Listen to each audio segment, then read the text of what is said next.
Georgia will definitely need his bat and his glove in the lineup to be successful and move on in this SEC baseball tournament. Meanwhile, Charles, this Alabama baseball team got off to a slow start. Then midway through the conference schedule, they show up in Arkansas and sweep the Razorbacks and turn their whole season around. One of the reasons has been their second baseman, Sam Bozanich, who has provided not only a steady glove, but also a big bat. Sam Bozanich has had a heck of a season so far. From California, he settled in nicely in Tuscaloosa, Alabama, and set single-season records for home runs and RBI for a second baseman at Alabama. That's quite significant considering the talent that has come through the Crimson Tide program. A great player, second-team All-SEC. He's a spark plug for the Tide, and they really need production out of him today so that they don't have to go home. They want to continue to go on. Well, Sam will need to pick it up offensively in this tournament. His career numbers in the SEC tournament, not that impressive. He hits less than 200, but you know with his regular season numbers that he's a guy that can break out at any moment. So we'll see what will happen today as the Alabama Crimson Tide and the Georgia Bulldogs will square off in an elimination baseball game. And it's coming your way next from the 2000 SEC tournament at Hoover Metropolitan Stadium. Stay with us. We'll come back and have more right after this. Welcome back to Hoover Metropolitan Stadium. Our two pitchers today, a couple of sophomores. Bill Sharpton for the Georgia Bulldogs against Jeremy Vaughn, who won the title game last year for the Crimson Tide. Two young pitchers going at it here today. Back in a moment.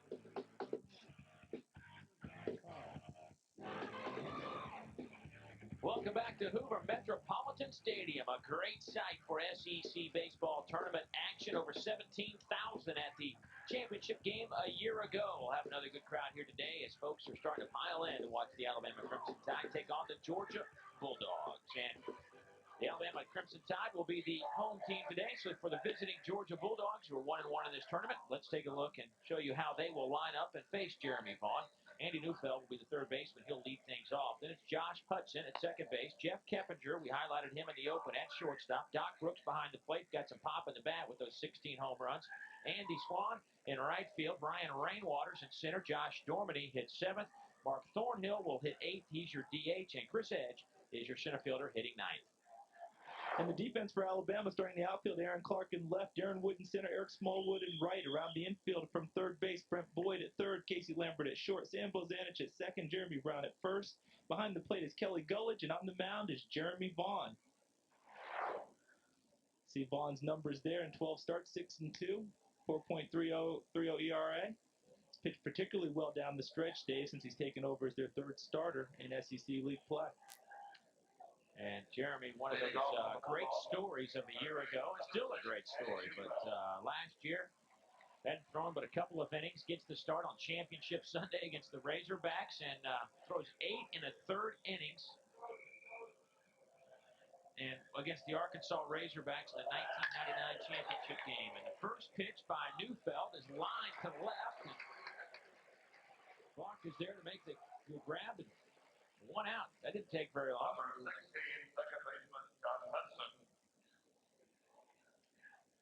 That's efficiency for you there, Dave. One pitch, one out.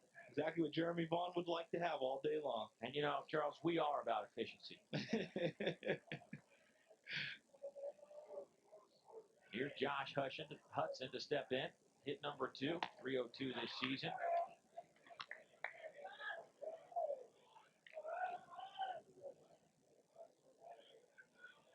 Josh has 14 doubles to his credit this season.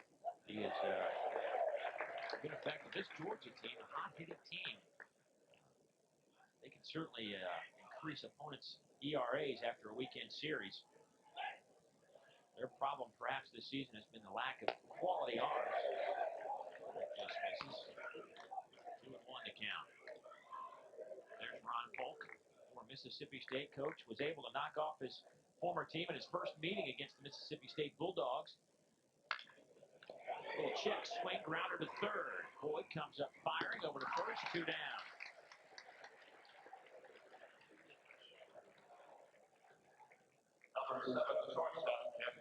Two down for Jeremy Vaughn. What an outing he had last year in front of 17,000 for Jeremy Vaughn. Comes out, championship game. Arkansas won the regular season championship, a matchup many people thought would happen. And this place was wall to wall with people, and you might say of the 17,000, there were probably 15,000 Alabama fans. And he comes out of here and puts on a show. Line, Just over the head of Sam Bozanich into right field, and the Dogs have their first hit. Guess who? Jeff Keppinger continues his hot hitting here in the SEC tournament. We talked about it in the Open, Charles. Had that bad slump toward the end of the regular season, just 3 hits, 32 at bats, but his shoulder was really bothering him. Yeah, when you have a sore rotator, an inflamed rotator cuff, and a sore wrist, very difficult to swing the bat. Jeff Keppinger seems to be healed up pretty well and is swinging the bat awfully well in this series.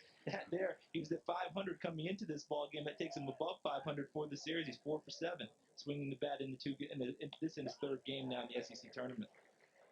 And here's Doc Brooks, the catcher, one of the solid catchers. Doc also plays a little bit in left field, depending on the pitching matchup. But today he's behind the plate. There's a fastball in there for a strike.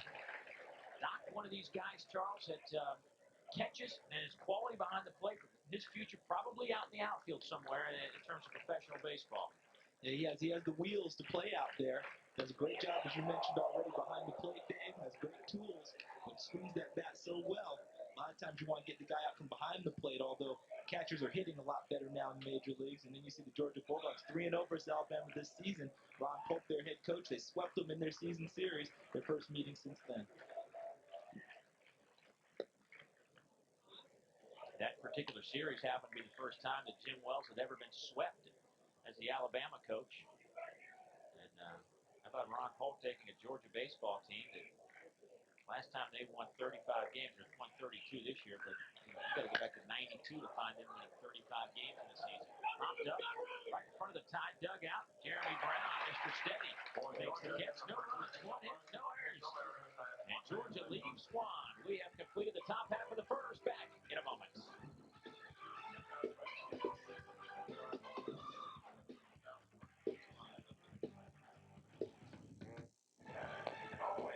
Welcome back to Hoover. We move to the bottom of the first inning. Let's take a look at that Alabama offensive lineup. Under Jim Wells' watchful eye, Darren Wood will lead it off. Lee out center field. Britt Boyd at third base, saw him moments ago. Sam Bozanich leads the team in a lot of categories. 17 home runs, 80 RBI. Kelly Gullich behind the plate. Kelly in this tournament, a couple of home runs, 4 RBIs. Really swinging a hot bat right now. Darren Clark in left field. Then it's Jeremy Brown, Ben King, Casey Lambert, Eric Smallwood. And the Georgia defense starting in the outfield and left field, Chris Edge. In center, Brian Rainwater. And right, Adam Swan. Around the infield from third base, Andy Neufeld. All SEC shortstop, Jeff Keppinger. Josh Hudson at second. Josh Dorminey at first base. Behind the plate, Doc Brooks. And on the mound today, Bill Sharpton. Right-handed pitcher, 8 starts, 3-4 record, 5.78 ERA. Teams are hitting .268 against him, and he's given up 9 home runs so far this year, Dave. So if you're Alabama, you might be thinking long ball. Sharpton has given up 40 earned runs, 46 total runs. That ERA pretty lofty up there at 5.78. He has been in and out of that weekend rotation. They haven't really found him a solid spot with Rob Moore backing him and alternate Sunday starts usually for this Georgia team. But today it's his job to keep the Bulldogs alive in the SEC tournament. He will face Darren Wood to lead off the Alabama half of the first. Darren Wood hit for the cycle at LSU to become the first player in school history to hit for the cycle twice in his career.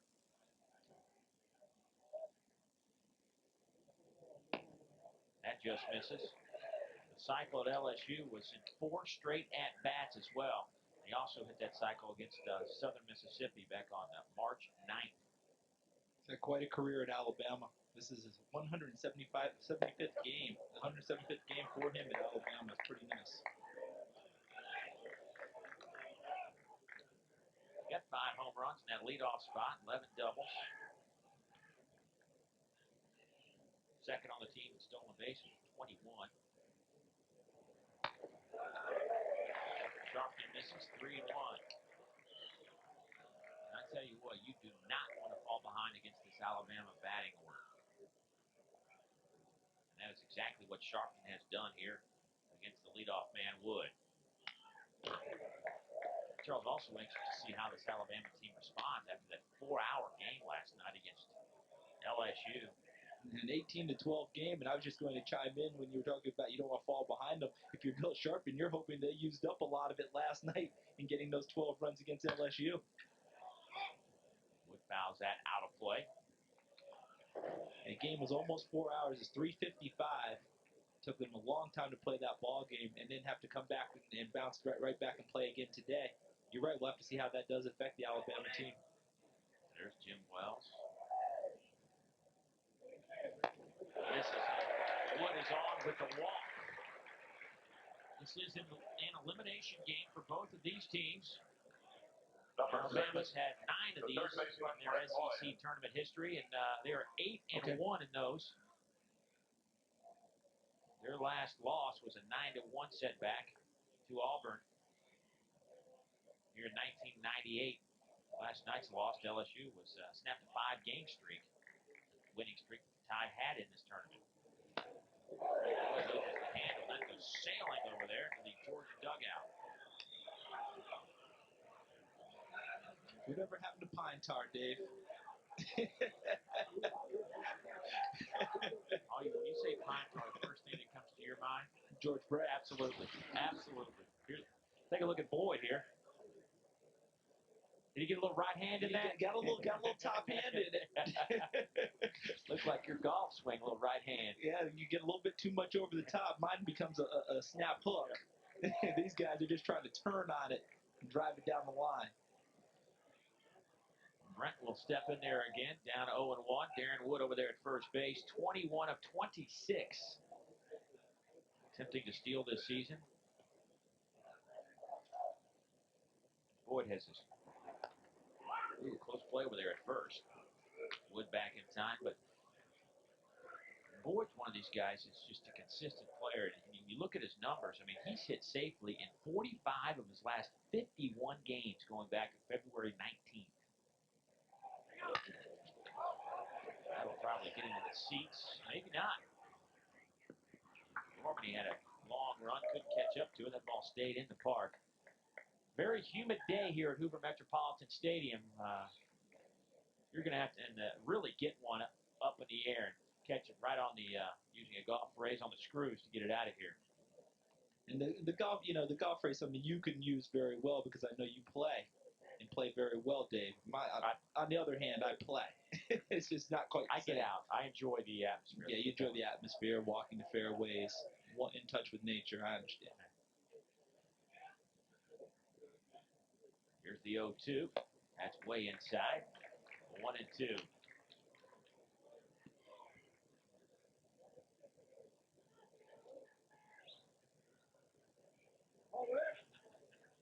Late last night.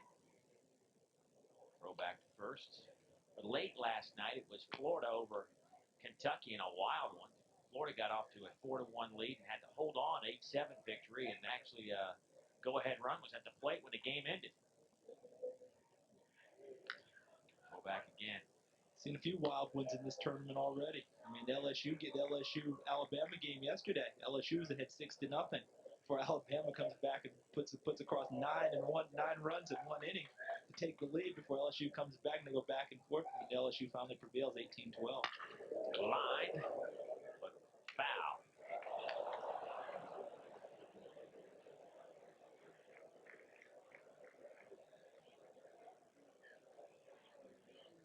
Remember earlier when Brent Boyd was trying to turn on that inside pitch and the bat sailed into the dugout. That time, bat stayed in his hand.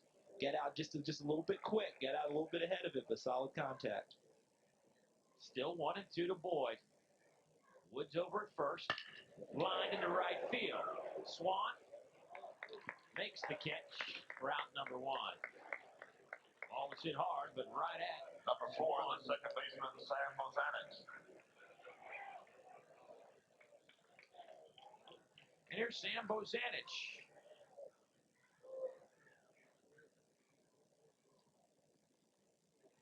See the numbers there with Bozanich, 351 average, 17 home runs, and 80 RBI. The 4th Alabama player in history to reach 80 or more RBI in a season. Dave Magadan, the big leaguer, all-time record holder with 95 in 1 season for Alabama. It's a great player right here at the plate, although he has struggled in the SEC tournament. This year he is hitting 300 for the tournament, 3 for 10. A couple of RBIs. He scored 3 runs. But 17 homers, 80 RBIs, 19 doubles, 25 stolen bases this season. That's out of your second baseman. Line, back, up the middle, drops for a base hit right in front of Brian Rainwater. And his throw gets away, and here goes Wood to third. And there goes Bozanic to second.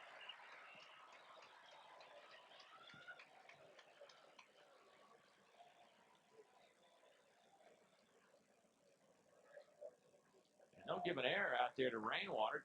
Give a single to Bozanic in the air. It allows both runners to move up. And here comes Kelly Gullich. Number 25, the catcher, Kelly Gullich. Guy that has a couple of home runs in this tournament. Breaking ball to Bozanic. Stays right on it. Wraps it hard to center field. Wood had to hold up, make sure the ball fell in safely, and it did. And seemed a routine throw, but Rainwater's throw wasn't very good. Gets past the infielder. Both runners advance. They have two runners in scoring position with one out. Kelly Gullich, who has been hitting at the ball extremely hard in the last couple of games. Slow roller to short. Keppinger will fire over to first, but a run does score as Darren Wood crosses the plate after walking to lead off the inning. Give an RBI to Kelly Gullich. That'll be 58 on the season, and Alabama has the 1-0 lead here in the first. Number 20, Kelly Gullich would have preferred to drive that ball into the outfield, but mission accomplished just the same. An RBI on the fielder's choice, 6-3. Gullich, it was 4 for 7 coming into that at-bat with 2 home runs in this tournament. As you mentioned earlier, Dave swinging a hot bat, and that continues with more run production. Here's Aaron Clark, the left fielder.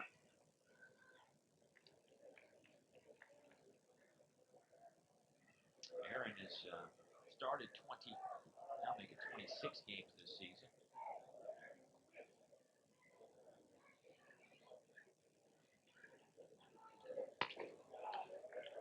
That misses outside, 2-0 for Aaron Clark. With Bozanic at second, chance to pick up an RBI, but there are 2 down in the inning, and Doc Brooks will head out to the mound and talk to his pitcher. While it's only been 1 run scored thus far by Alabama with a runner in scoring position with 2 outs, this is not the start I don't think that Bill Sharpton was looking for. Almost laboring early, and that's not what you need to do in this ballgame. I know Ron Polk wants him to take this game into the later innings before he wants to get into the bullpen because, you know, it's the SEC tournament, 3rd game now for them in 2 days. In 3 days. You want to go as long as you can with starters because you need some guys to get some rest if you hope to continue to advance.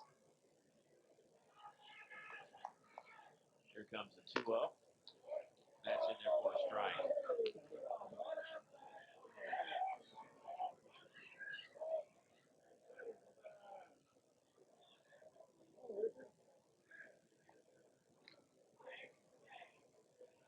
John Magnuson is behind the plate today.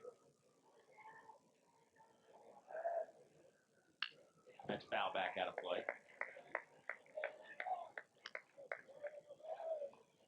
Matt Cox is over at first. Tony Manners is at second. Tony Walsh is over at third for umpire system working today.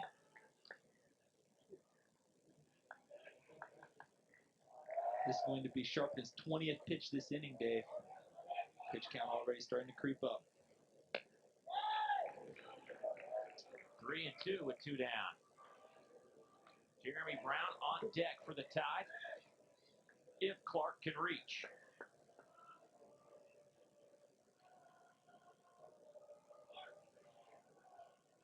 Alabama scored 9 runs in an inning and loses the game last night. Still can't believe that. Got him. Sharpton worked his way out of his jam, but Alabama scores a run on 1 hit. There was 1 Georgia error, 1 runner left. We will move to the second with the Tide up by 1. Fox Sports Net. Alabama leads Georgia 1-0. This is just game 1 of 2 coming your way right here on Fox Sports Net. Our next game will be the top-ranked team in the country, the South Carolina Gamecocks, taking on the Kentucky Wildcats in yet another elimination baseball game. Kentucky last night losing to the Florida Gators. South Carolina had to win to stay alive. And in the first game of the SEC tournament for South Carolina, Kentucky upset them here on opening night. And so now they get a rematch later in the tournament. That was a shocker, to say the least, as we begin the second inning. Leading it off at Swan, the right fielder. And that's in there for a base hit. So Adam Swan is on with a single. Good start to the Georgia second. Number 12, center fielder Brian Rainwater.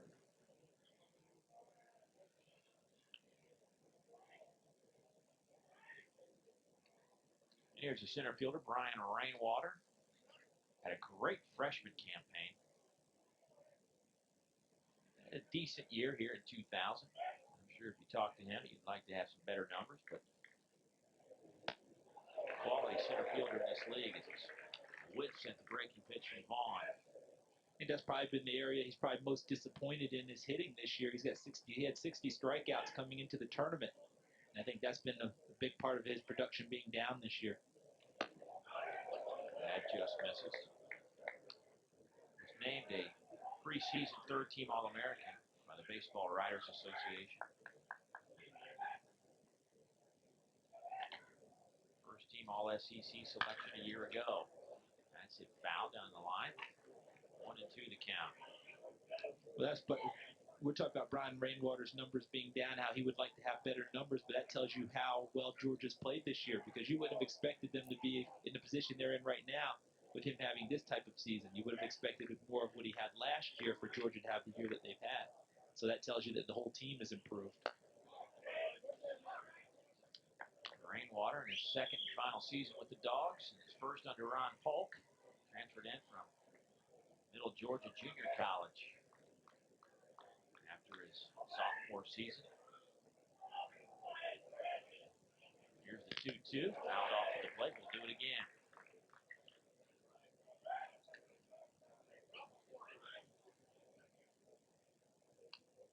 Jeremy Vaughn, 3.88 GPA. Aerospace engineering. That's not what you and I took in school.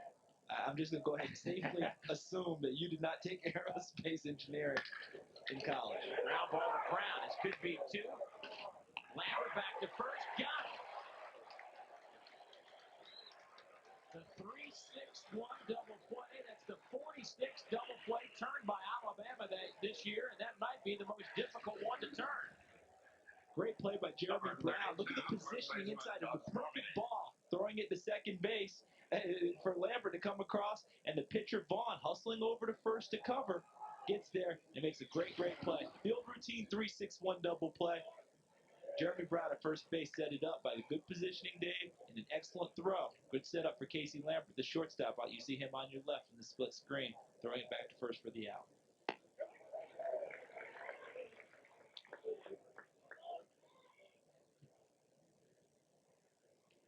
Josh Dormany hitting 304 this year. Looking for his first tournament hit.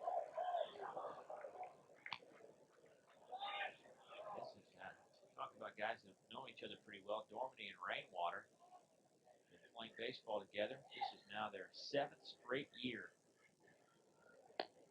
of playing baseball together. They've been on the same team for 7 straight years. Out of Leesburg, Georgia.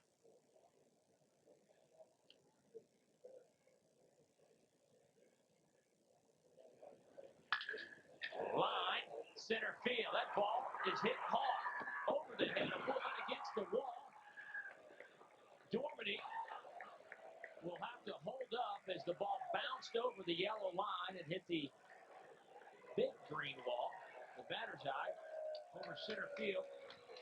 And last night, you hear the round of applause for this crowd. Last night, LSU in the first inning.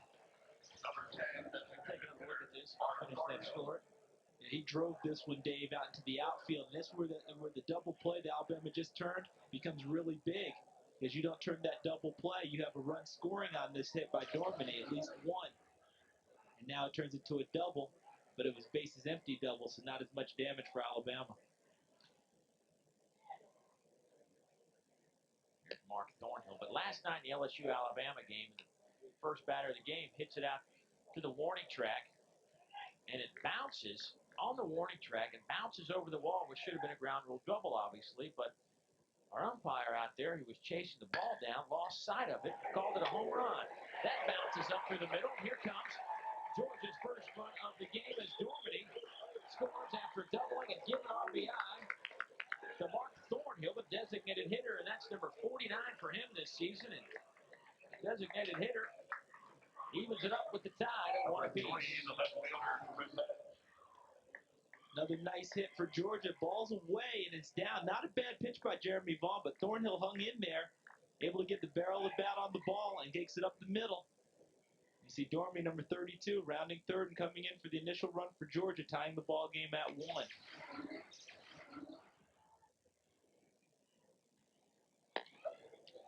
Really wasn't a bad pitch. I'm sorry, Dave. Really wasn't a bad pitch by Jeremy Vaughn. I think Mark Thornhill did a good job of hitting there.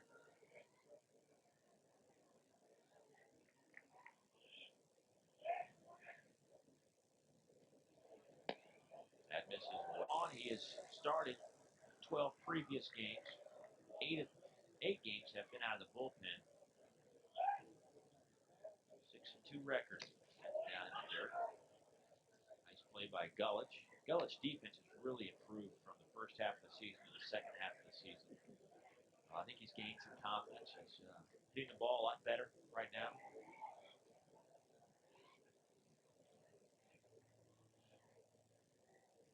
We've got a half behind the plate. That misses. You talk about Gullich's defense. Alabama overall improved defensively down the stretch. Remember, you and I were fortunate enough to see them play Arkansas in the midst of that sweep that really turned around their season because the SEC tournament had started right then and there. Alabama wouldn't have been in it. They'd come back strong, obviously, and played their way into a great position. Chris Edge walks. That puts runners at first and second with 2 down, and we're back to the top of the order. And here's Andy Neufeld. Lined out to left to start the baseball game on the first pitch. And as strong as Vaughn started the ball game, now he's struggling at about the same rate. And Georgia hoping to capitalize and get more runs on the board now. That's into shallow right, and that falls in for a hit. That'll score a run, and Georgia's put 2 on the board here in the second as Thornhill touches home, and the Bulldogs have runners at first and third and an RBI for Neufeld. Number 16, second baseman, Josh Hudson. Ball again was down, but Neufeld went down and got it and lifted it into center field. And he really didn't get everything on it, Dave. So ball was kind of more of a fluke shot to the outfield, but it was enough to score another run for Georgia. And they're now ahead 2-1. Neufeld with 4 RBIs in this tournament. He's now 4 for 10. Here's Josh Hudson, rounded out his first time. 2 down in the inning. There's a fly ball into right field. Smallwood makes the catch. But the Bulldogs respond after giving up a run in the first. They answer with 2. On 4 hits, they leave 2 on base. The Dogs lead it by a run.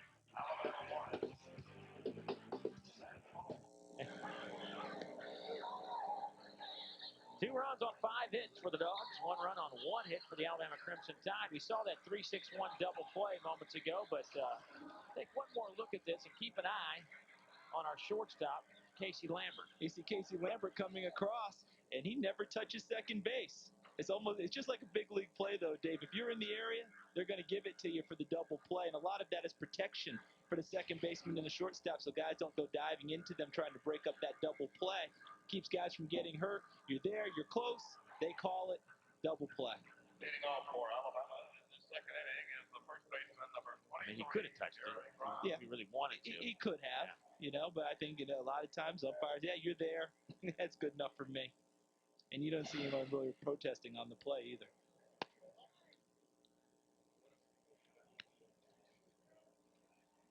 Could have been an even bigger inning for the Dogs, however. They don't make that double play.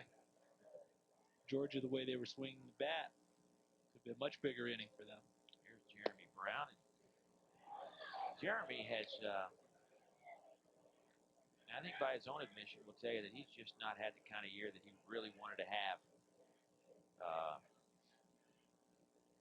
defensively.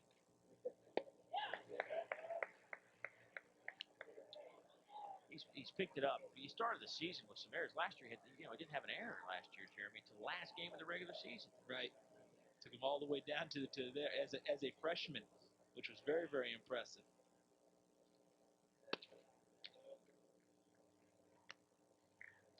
Still quality player. Just a sophomore.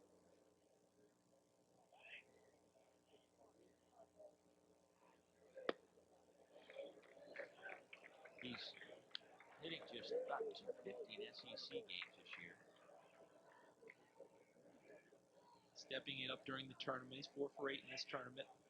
Coming up on this leading up to this at-bat. And Jeremy walks. There's Bill Sharpton working away against Jeremy Brown. Breaking ball off the corner. Missed. Comes back with a fastball off the outside corner. Missed also. Jeremy Brown goes down to first with a walk. And there's Bill Sharpton trying to keep that ball low and away against Jeremy Brown, not wanting him to use his power. Yeah, that's another thing about Jeremy Brown is you talk about his power. 250 in SEC games and no home runs for him. Here's a guy that's provided some pop of late. Ben King has 7 home runs in his last 15 games. Candidate for freshman All-America honors. But he too, like Brown, struggling against SEC competition, just 255.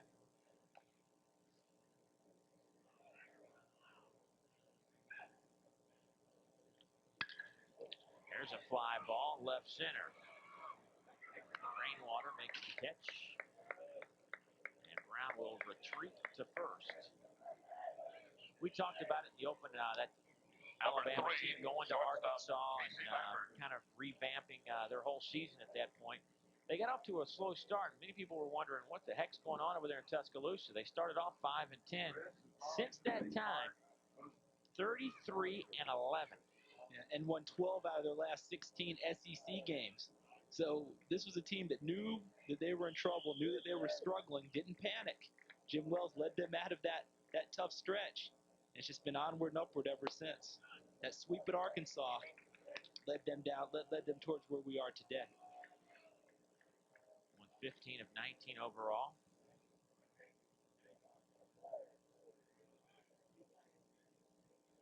Here's Casey Lambert, shortstop. Line hard, foul.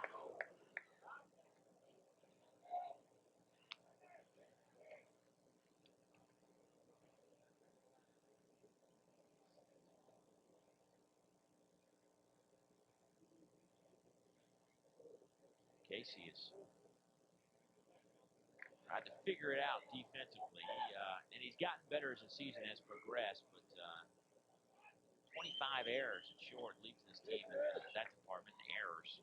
But lately has been playing much, much better. He hits that just foul.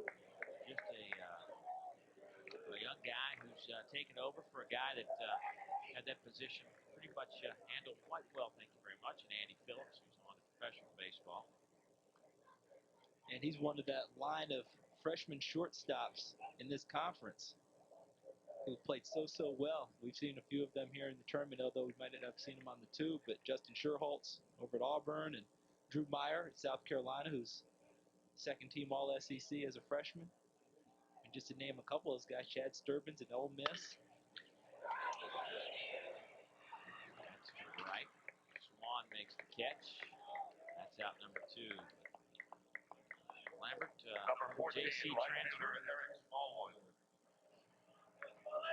Certainly be a factor as the Tide head to the postseason after this tournament. Here's Eric Smallwood, the number 9 hitter in the lineup.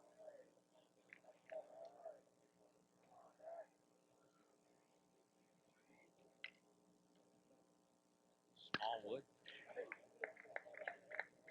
for other reasons than his offensive prowess, to say the least. Just a .206 hitter. And 7 doubles to his credit. But defensively, few are better than him in right field.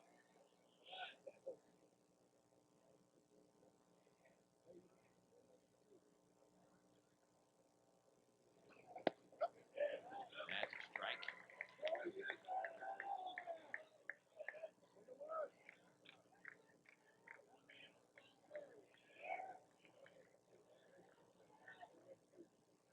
Sharpton gave up the leadoff walk to Brown, who stands over at first, and sends in a couple of lazy fly balls. That misses outside. Count even. Or 1 and 2, I should say. He's facing a guy in Smallwood that's only tallied 8 hits in the last month. And 48 at-bats, hitting just .167. And that will go down somewhat as Smallwood strikes out. Sharpton hustles to the dugout and finds some cold air. No runs on no hits, 1 left. Back. Georgia leads Alabama 2-1. We move to the 3rd inning. Don't forget, tomorrow it's a special edition of SEC TV Weekly. We come to you live from Hoover Metropolitan Stadium, 10 a.m. Eastern, 9 a.m. Central. We will talk to hopefully all 4 of the coaches that will be playing. As tomorrow we will be down to just 4 teams at this SEC baseball tournament. We'll also recap the SEC softball tournament, profile some of the outstanding catchers in this league as well. So it should be a great show. Hope to see you tomorrow morning on SEC TV Weekly at 10 a.m. Eastern. First pitch from Vaughn is in there to Keppinger for a strike. 0-1. You going to join me tomorrow for that thing? There's a rumor that I'm going to join you tomorrow for that, and I know that that's going to cause you a little bit of angst, but I'm going to be there anyway. It's early. I need all the help I can get. Grounder to Bozanich at second. One opposite to Jeremy Brown. He makes a great catch. And Keppinger stumbles over the first base bag, but nice play on both ends from Bozanich to make the throw to first, and from Jeremy Brown. You see the good hands that Jeremy Brown possesses over there at first base. Excellent job by Bozanich, ranging to his right, trying to get the ball up the middle. Has to make the stop.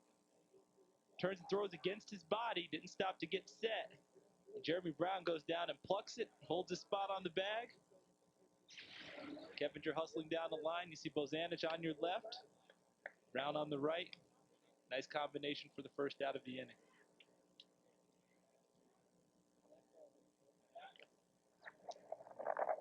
Take a look at Doc Brooks. Lines to left field. That ball is hit extremely hard. That got out to left field and Clark in about a half a second. And Brooks is on with his first hit of the day. That was a classic high-hanging breaking ball that Doc Brooks jumped all over for the base hit. Jeremy Vaughn up in the strike zone with the curveball, and Brooks slams it into left field for a hit. Here's Adam Swan. Adam singled. What was the lead out on that double play his last time up? And he singles back up the middle, and Georgia continues to hit the ball hard.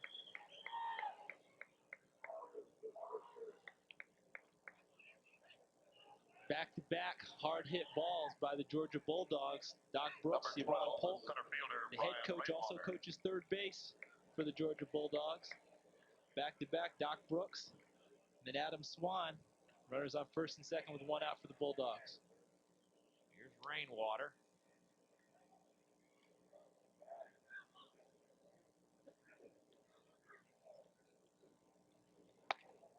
That misses outside. Georgia hit as a team 308 during the regular season.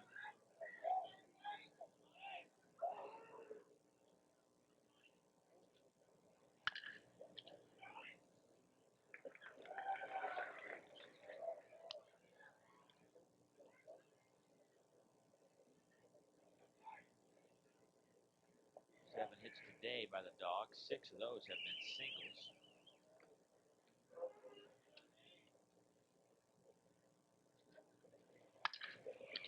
That ball's hit hard. Hangs up in the air. Smallwood makes the catch. Runner Doc Brooks at second will tag. Adam Swan will stay at first, and Rainwater advances the runner to third. Number So 32, Georgia with two down has runners on the corners.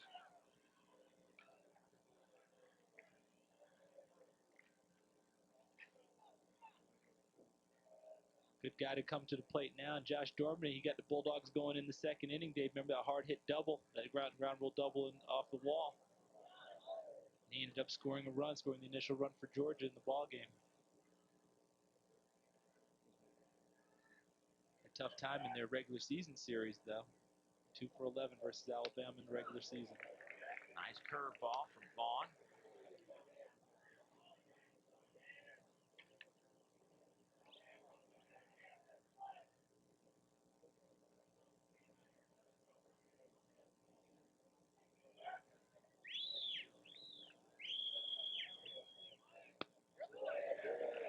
That curveball in there for a strike. Nice looking pitch from Jeremy. I think even he might have been impressed by that curveball. He should have been. That was an excellent pitch. Good breaking ball, and on the black, as they say, the outside portion of the play, right on the border, right where the catcher wanted it. Umpire, as impressed as you were with that one, Dave, calling the strike. Excellent pitch. Just misses with that one. 1-2 the count.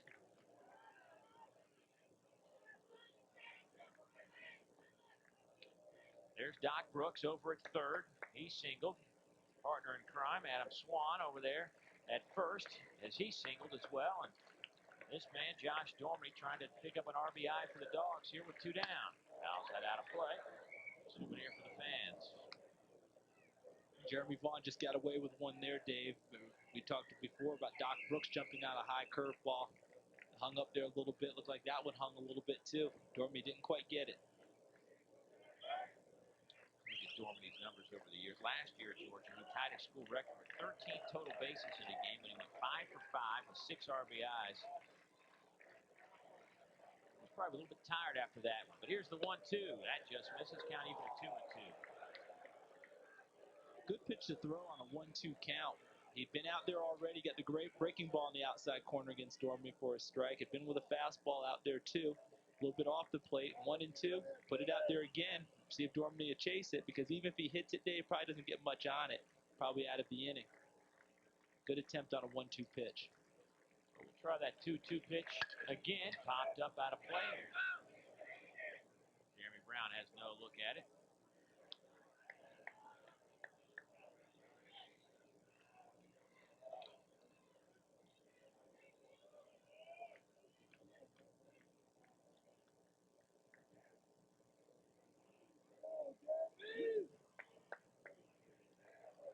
Big pitch early in the ball game, Dave. 2-2 count. Good hitter at the plate.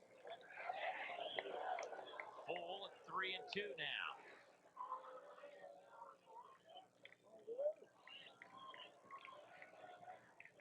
Second time today, Vaughn has run the count to 3-2 against a Georgia batter. Let's see what he does here against Dormey on a 3-2 pitch. Missed him. Bases are loaded. He was ahead 0-2 and couldn't hold on.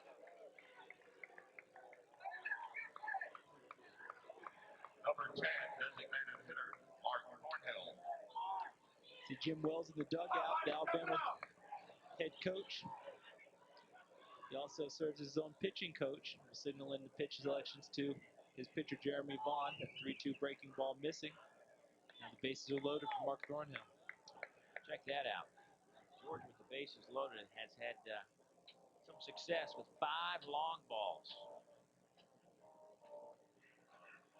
Hitting .320 as a team with the bases loaded. Mark Thornhill will step in. Thornhill has had some success with the bases loaded. 6 hits, 17 appearances. Do whatever it takes. Adam Swan's a guy with a couple of grand slams this year. The bases loaded. The meeting at the mound is complete. You know, Charles, both these coaches really need their pitchers to go lengthy innings today. And I think there will be a looser leash, if you will, for both these coaches today among their pitchers, just because you're running out of arms. Thornhill hit his first pitch that he saw against Vaughn his last time up. Didn't take a cut at this as that came in just underneath the chin. He singled and picked up that RBI back in the second. With the exception of that great breaking ball on the outside corner, most of Vaughn's breaking balls of late have been up in the strike zone. Now the foot of Thornhill.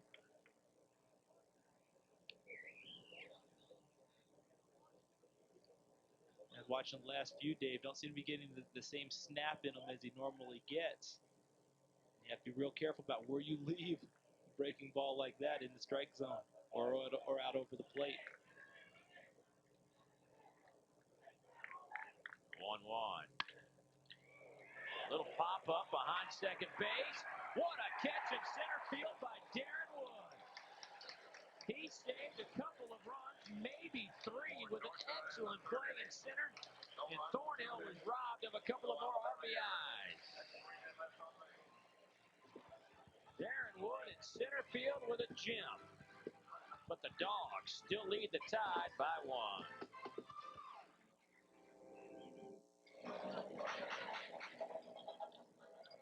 Georgia leads Alabama 2-1. We move to the bottom of the third inning, and Darren Wood, who made an excellent play in center field just moments ago, will step up for the Crimson Tide and lead it off. Leadoff hitter walked his first time up.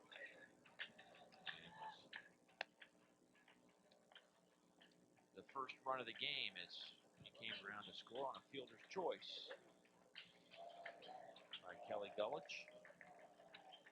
There's Bill Sharpton. Leading off for Alabama in the third inning is the center fielder, number 21. He should get a nice round of applause after that catch. It is a hot, hot, hot, hot day in Birmingham, Alabama. Not to mention humid.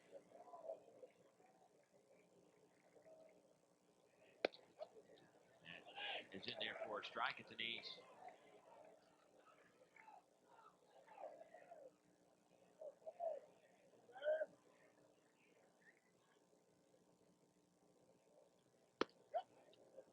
Strike at the knees.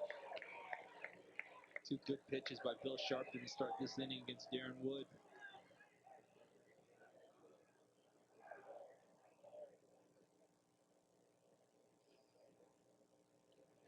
That's inside. Sharpton misses inside. Darren Wood's one of those rare guys that you see your average go up in conference play. He's hitting .325 against SEC pitching this year. 4 home runs, 24 RBI. Overall, he's hitting .319. He's like, bring on the league. He feels like he doesn't get challenged until league play. Just kind of go through the motions until we get into the SEC. Bring on the big boys. I don't want that non-conference stuff.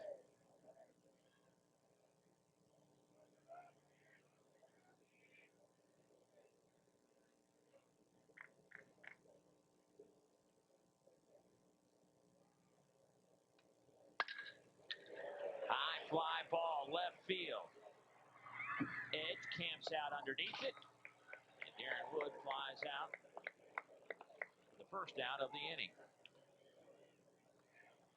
Number 6, the third baseman, I think, Brett Dave, if Boyd. that had been his home park in Tuscaloosa, Different I story. think that ball's out of here. But this is a big ballpark. 340 down the lines, 405 to dead center. And you mentioned before with that humidity, you really gonna have to get a good shot, today to put one out of here. Get a look at Sharpton. He was thrown to the Wolves earlier this year against. You take a look at this ballpark. 340 down the left field line. 405 to straightaway center. 385 in those gaps in the alleys. That's a driver, and that's driver in a 5-iron for me, Dave, to get it out of here. 1-1 on Boyd. There's that story on Sharpton after this pitch. Check swing. Gonna be a tough play at second. Hudson comes up firing, and they get Boyd. That is out number 2. Nice play by Josh Hudson. They're going back to Sharpton back on March 29th. Number 4, second baseman Sam Bozanich. We'll take a look at this first. Jammed him inside. Boyd get jammed. Ball a little nubber to second. Hudson comes on, has gather himself, get his balance. Easy throw over to first. But Sharpton goes up against Clemson into March. At the time, Clemson was the top-ranked team in the country. Middle of the week game, he drew that assignment. He won. Beat the number 1 team in the country. Georgia won the game 10-6. Sharpton improved his record to 3-1.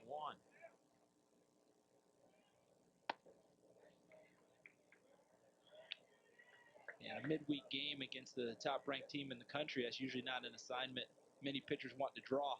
Right. That's kind of you go out there and it's yours. Take it. My arm's tight. everybody else in the training room that day didn't work on.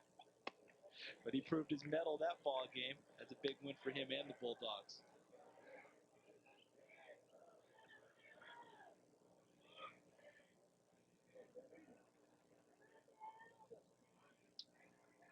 Georgia was swept the last weekend of the regular season by Florida. Pop straight up in the air. Second baseman Hudson makes the call, and that'll do it. Pretty good inning for the Georgia Bulldogs and Bill Sharpton. 3 up and 3 down. After 3 innings, it's Georgia 2. First time that has happened today for the Georgia Bulldogs, and we will keep it here at Hoover Metropolitan Stadium as we have completed 3 with the Dogs leading it 2-1. And there is a third member to our broadcasting crew, and certainly glad to have him along on this hot and humid day. Let's send it right downstairs to the first base side to Justin Kazana, who joined us. Justin, what do you got? Well, thank you, Dave. Could be a big inning for Jeremy Vaughn and the Alabama Crimson Tide because they have had very little success against the Georgia Bulldogs this year. Remember, earlier in the season, they were swept by the Bulldogs, and every pitcher got shelled. They gave up 29 runs in those 3 games. The starters gave up 6 runs apiece in those 3 starts, and it didn't help that they walked 22 batters in that 3 series. Of course, that was during a stretch where Alabama was losing at 10 of 16 games during the season. Of course, a big factor has to be the Polk factor, the new head coach of the Georgia Bulldogs. Ron Polk comes over from Mississippi State after 2 years in retirement. And what does he do? Well, he ups the Bulldogs' stats like in runs. 57 more runs this year than they had last year. That's basically 1 a game. And the walks, they're up 1 a game. That tells you a lot about the patience that this team is showing. And so far, they've gotten it 7 hits so far off of Jeremy Vaughn and 2 walks by Vaughn. They're able to get on base. If they're able to drive in a few more, they've got a good chance against the Alabama Crimson Tide. Dave? Thank you very much, Justin. Leading off for Ron Georgia, Polk number 3, has certainly Chris Edge. made a difference with this Georgia team. And I think more than anything else, Charles, and you know as a former athlete, that confidence. You got to have confidence if you're going to be successful, and I think that's what he's brought to this team. As Edge leads it off, swings and misses the first pitch. But this Georgia team has they walk into a ballpark, they think they can win. Well, there's a different air about them, and you mentioned the confidence factor that Ron Polk brings. I harken back to the press conference when he was hired by Vince Dooley at Georgia. Why do we have to wait to rebuild? Everybody talks about rebuilding. We have to do this. Why wait? Why not compete now? And that's what he told his team. There's no reason we can't compete now. Let's go out and let's play hard. And sure enough, here they are in the SEC tournament after a hiatus since 1995. You look at a defensive gym by Casey Lambert. My goodness. Big time play. It's short by the junior. Number 6, third baseman Andy He Dufresne. lays full out to rob Edge of a hit.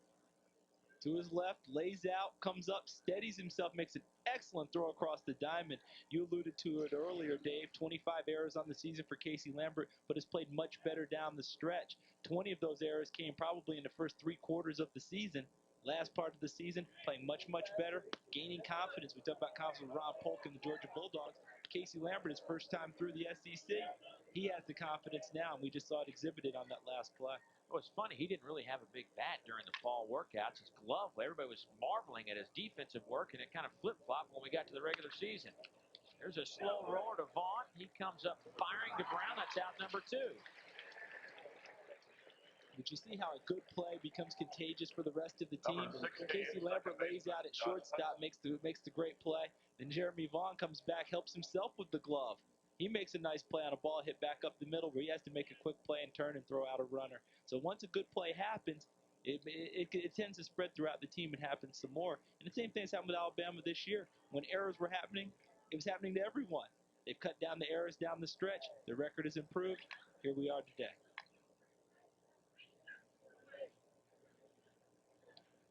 Vaughn's first pitch to Hudson. That misses 1-0.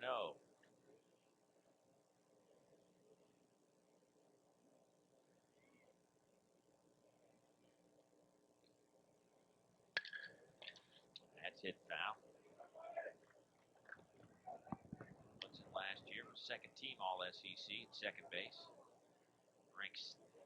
Ranked third last year in the league with a batting average of .408 in league games. And he was seventh overall at .387. Started his career down at Florida in '97 before transferring to Georgia. He's a very versatile performer too, Dave. Could actually go behind the plate if necessary. They worked him out there this fall to have him ready to go just in case anything would happen with Doc Brooks or his backup Burchett. So he could play there, and I think one game last year he played second base, third base, and caught all in the same ball game. That ball hit into the gap in left center. That'll roll to the wall. Hudson will step on the bag at second, and he will slip down and get back to the bag. Jeremy Brown was standing at second, hoping somebody could cut it off and get it to him. As Hudson tripped up, or didn't trip up, but just slipped as he rounded second. And it's his 15th double of the year. 2 down, Georgia with a runner in scoring position for Jeff Keppinger. Well, it's not often you hit a ball into left field, even into the gap, and think triple, Dave, because the play is ahead of you. Most of the time you're thinking an easy double, but because of the dimensions of this ballpark, 385 into the gap in the alley, Josh Hudson's thinking maybe a triple. Sees it would be a close play at third, changes his momentum, slips, and has to come back to second. No play. They try to make a play on him, but he gets back safely for a double. Second double of the day for the Dogs.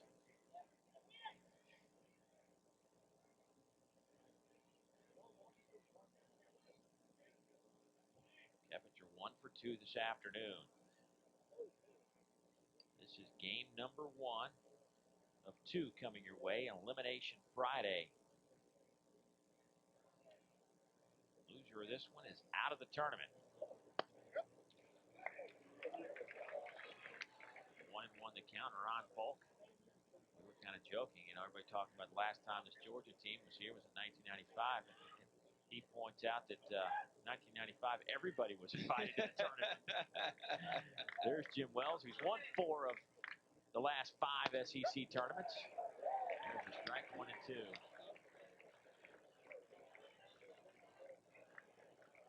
This team in these elimination games are 8-1.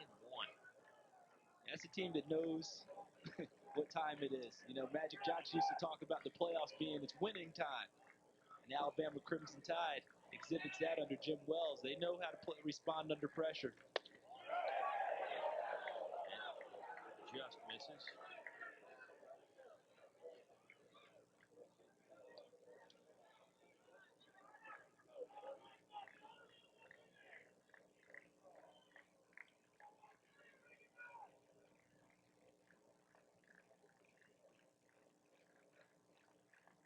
Looking for his first strikeout of the day. Won't get it here.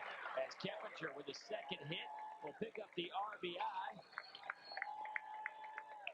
As Hudson comes around to score, and big Jeff Keppinger, we highlight in the open, had been struggling toward the end of the regular season. Has 2 hits today.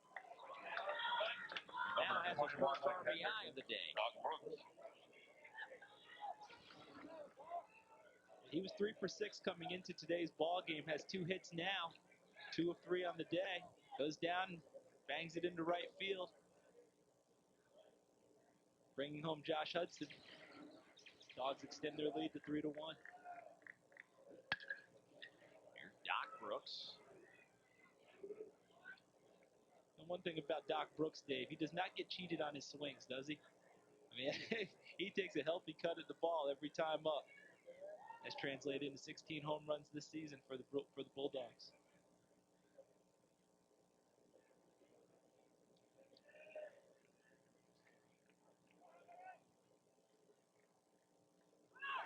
Runner goes. Throw by Gullitz is perfect.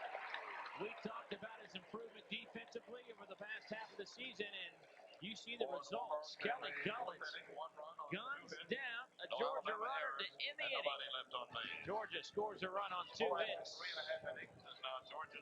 Dogs lead by 2. Roll Tide. Well, they need to start rolling. They trail by a couple of runs here in the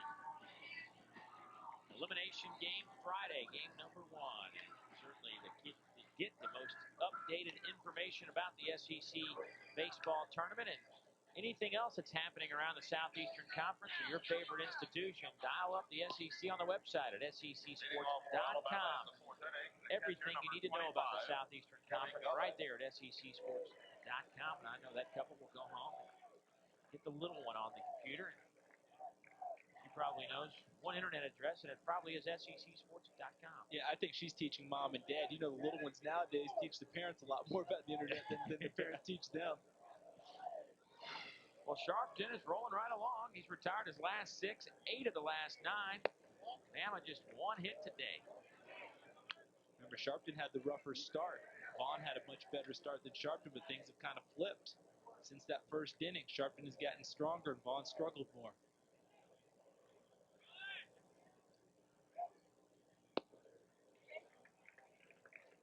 Two 2-0. Kelly Gullitz.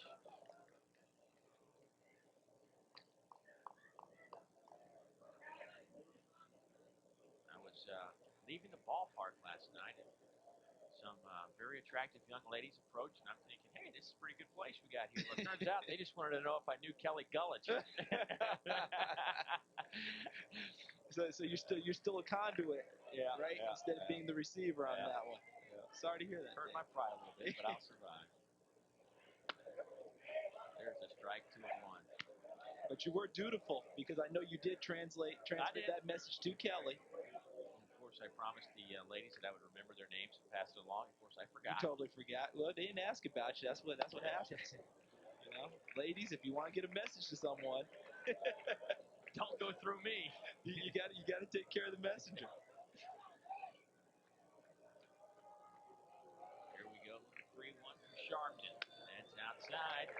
Just as we had said, Sharpton was cruising along. Walks the leadoff man.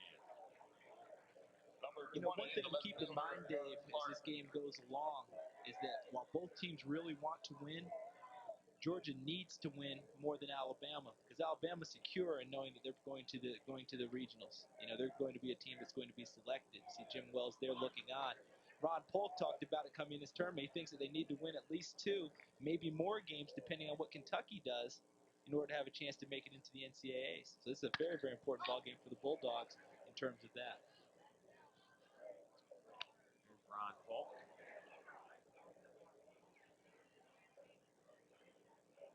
He was not happy about playing Mississippi State last night. Didn't want to play his old squad. Knew all the guys on that team. And, of course, Pat McMahon, one of his good friends, took over that job. But, hey, the reality is that you had to play him. And how about him blanking him? Not only did he play him, he shut him down 5-0. You talked about pitching earlier being the kind of the Achilles heel of Georgia. They got plenty of pitching yesterday in shutting down Mississippi State. As you mentioned, it was a pitch a shutout. Great job by your staff. Here's the 1-1. Knockers behind the plate, trying to get his pitcher under control at this point. Sharpton has walked the leadoff man in 3 of the 4 innings so far today. And back in the first, it cost him a run, the only run of the game for the Crimson Tide. Fly ball, center field. That ball's hit right on the button and in. Home run for the Crimson Tide. And Aaron Clark at number 6 of the 2000 campaign, and we're tied at 3. Home run number 6 for Aaron Clark.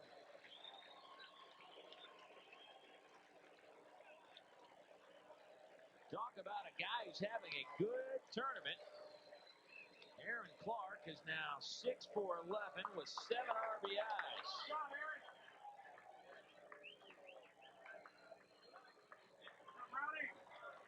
Number 23, first baseman Jeremy Brown. Sharpton came into the inning with a 3-run lead and put that one right in the wheelhouse of Aaron Clark. And he took full advantage of it, depositing it over the wall in right center field. See Rainwater giving chase, but there's no place left to go, Dave. Right off the sign, over the score, right off the sign, over the wall, home run. Wind has changed directions in the last 20 minutes or so. It's picked up heading out of the ballpark, and that certainly helped out as well. But Aaron Clark with a 2-run homer to even things up. Now ball, that's in there for a base hit for Jeremy Brown. Jeremy has reached base safely twice today. Walked in the second, now singles to left here.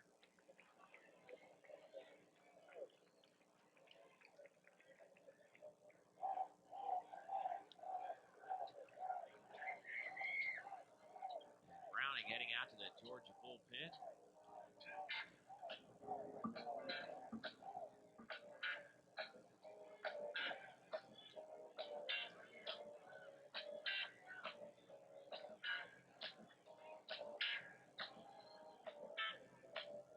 And King awaits. Sharpton, as I mentioned, coming in, I think I might have jinxed him. He had retired 8 of 9 before this inning had started, and then the leadoff walk to Kelly Gullich, and he just hasn't regained his control. Well, I can't let you take a whole beating on that one, partner, because I was the one talking about how Sharpton had gotten stronger as we'd gone along since the first inning and was pitching a much better game. See the pitching coach there, Darren Schoenrock, going back to the dugout. He was the first hire of the new Ron Polk era here at Georgia, hired him away from the University of Kentucky where he'd been the pitching coach. He's done a fine job with this Georgia staff.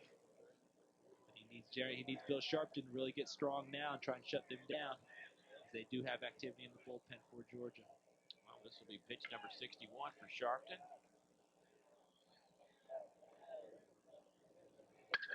King's first pitch swinging.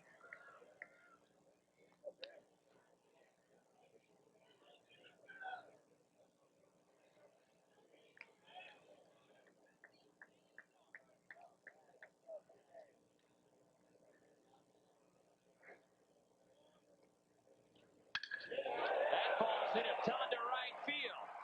Swan, he watches it sail over the fence. How about that? 2-run homer again for the Crimson Tide.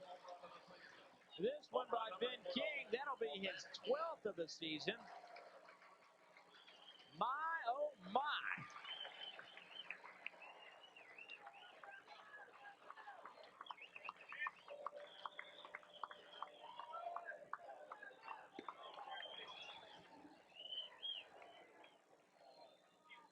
Another ball inside, and you see Ben King's head and eyes staying down on the ball. Gets a swing. The ball's down, which is what you want as a pitcher.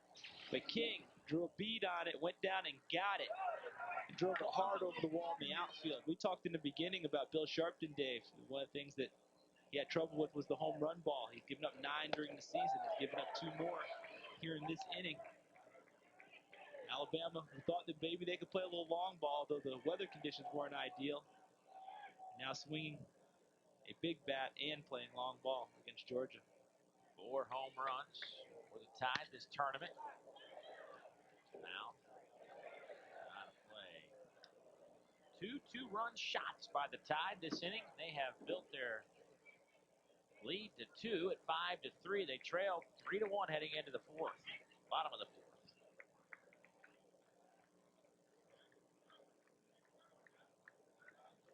And still nobody out. And neither one of those home runs was of the cheap variety either, were they, Dave? I mean, both of those were hit hard.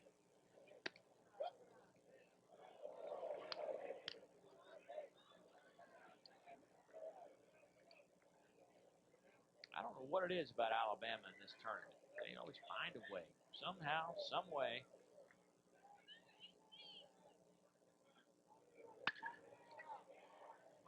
Fouls that out of play again. 1-2 the count.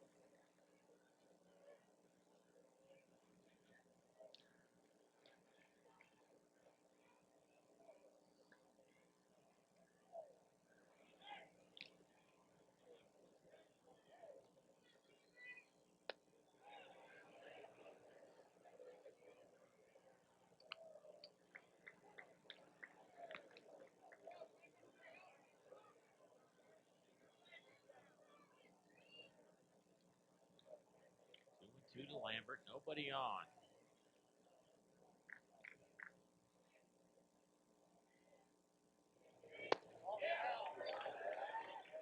That misses, and it's full at 3-2.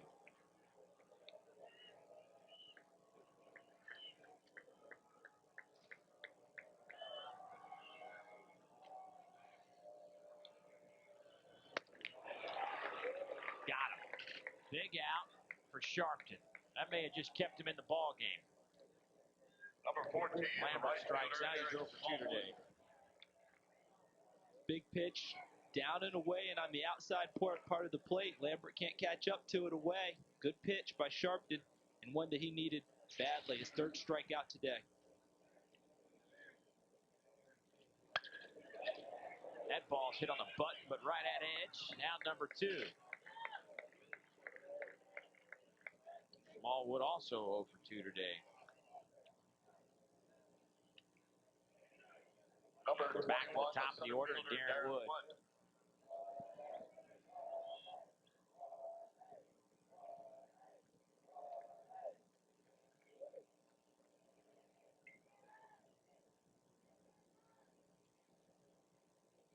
Woods walked and scored, flied out. And he hits this on the button. Edge and Rainwater converge into the edge off the wall. And Wood has his first hit of the day, and it's a double. That'll be the first double of the day by the Tide. Number 6, third baseman, Brent Boyd. Just right on the button, off the base of the wall. And Alabama hasn't been cheated this inning at the plate. Well, double of the year for Darren Wood. And that will probably be all for Bill Sharpton, too. I think what they were waiting for, Dave, see if he could work out of that inning after the home runs because the bases were empty and let him continue to pitch. Now that you have another runner in scoring position with the top part of the order up, time to make a change. Looks like it's going to be Skip Browning coming into the ball game for Georgia. Well, that'll do it for Bill Sharpton. We'll be back and update you on the change right after this. Is our people. Welcome back to Hoover Metropolitan Stadium. The Dogs have seen their 3-1 lead disappear. They trail by 2 now, and a pitching change by Ron Falk of the Georgia Bulldogs. They go to Skip Browning, who's making his 14th appearance this season. He's got an ERA of an even 6. He's 2-0 on the season. All of his appearances have been out of the bullpen. He's struck out 22 in 24 innings. He's given up 16 earned runs. Opponents hit just 195 against him, so certainly he has been tough to hit, but when he has been hit, they have been costly.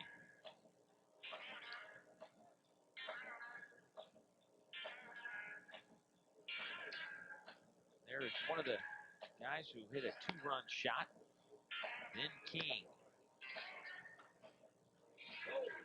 The other was Aaron Clark. Ben King, we talked about it. He's making a bid for freshman All-American honors. That won't hurt. No, he's going to definitely have that stat sent in. He's going to be talking to Barry Allen and saying, hey, don't forget to make sure that goes in when we make this big push for me making the freshman All-American team.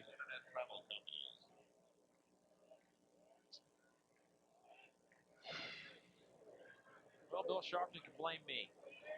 And me. Okay. I think the two of us conspired to put the hex on him. He's pitching so well, and we pointed it out. I mean, he sat down 8 of 9 until the beginning of this inning.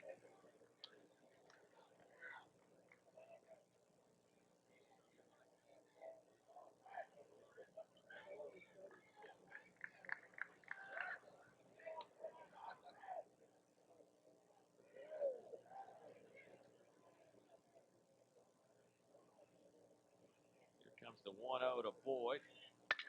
That's hit in the right center alley.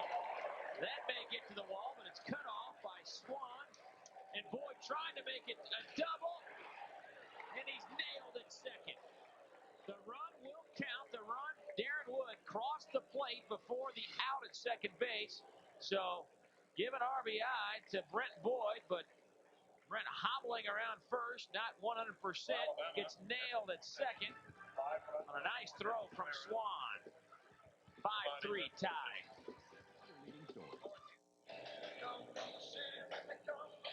Alabama leads it 6-3. They put up a 5 spot.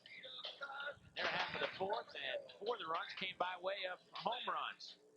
First, it was Aaron Clark with a shot to near straightaway center field. That would pick up 2 RBIs for Clark, and then it would be Ben King, the freshman, who answered with his own 2-run homer. That was how they scored 4 of the 5 runs, and the Tide now lead it by 3. And Ben King, his emergence as a DH, a solid DH, has really helped solidify this Alabama lineup. That was a spot they weren't getting much production earlier in the year. They tried a few other guys, finally settled on Ben King, and he's justified the confidence Jim Wells has shown in him.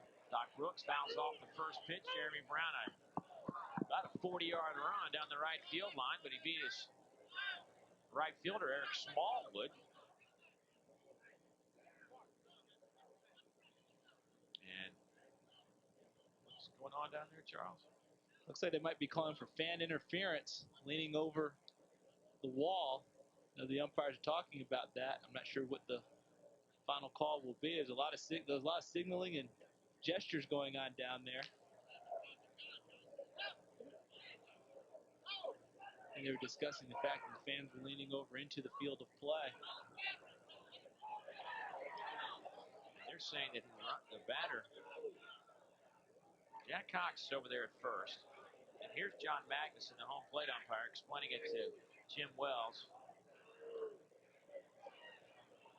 I think Jim Wells is saying, if you're calling fan interference, why isn't the out recorded? Doc Brooks is standing at the plate. Let's take another look and see what happens.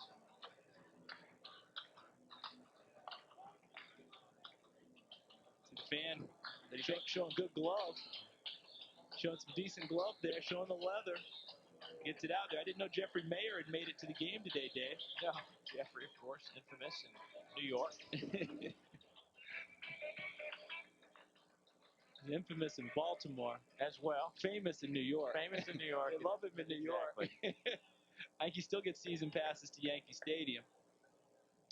They said that Jeremy Brown was still a couple of feet away from making that catch, and they ruled that, yeah, it was fan interference, but yet Jeremy Brown couldn't have made the catch to make it out. So Doc Brooks will stay at the plate, and it's just 0-1 on him. Kind of like football with the uncatchable pass, so there's no interference on the play.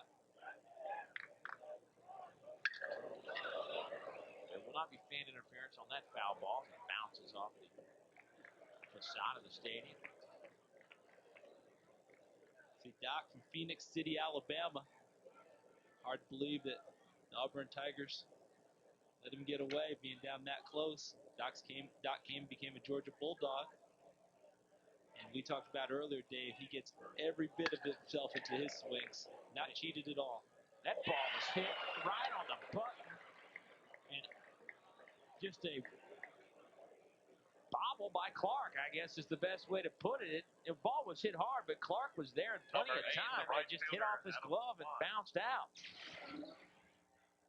You mentioned it. Ball hit very hard. See Doc Brooks get the barrel on it, bangs it in the left, but this should be a play made by Aaron Clark in the outfield. Kind of got caught in between, I think, for whatever reason. Maybe took his eye off of it in the last second. The first error this season for Aaron Clark. You know what's a shame about that is that goes down as an over trip for Doc Brooks at the plate. He hit that ball about as hard as you're going to hit a ball, and he reaches on an error.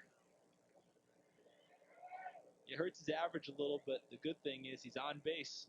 And Georgia needs base runners to try and get back into the game. Absolutely.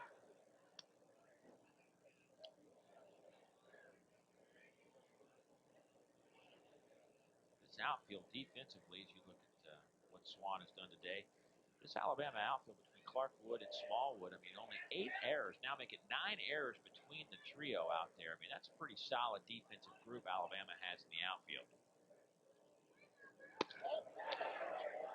Swan made an excellent defensive play to end last inning on that hard hit ball by Boyd. But Boyd tried to stretch it into a double, threw him out, and that ended the inning. Otherwise, Boyd would have been on second, bringing up Bazanich for Alabama, and the rally would have continued. 1-2 on Swan. That's it, foul down the first baseline. That was a good pitch by Jeremy Swan. Got the ball inside. Excuse me, by Jeremy Vaughn, excuse me.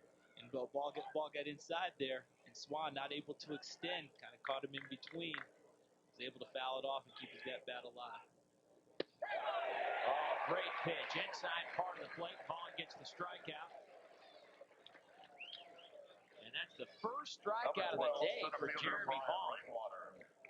Had the ball inside the pitch before, comes back close to the same location. Good pitch, fastball inside. Beautiful pitch.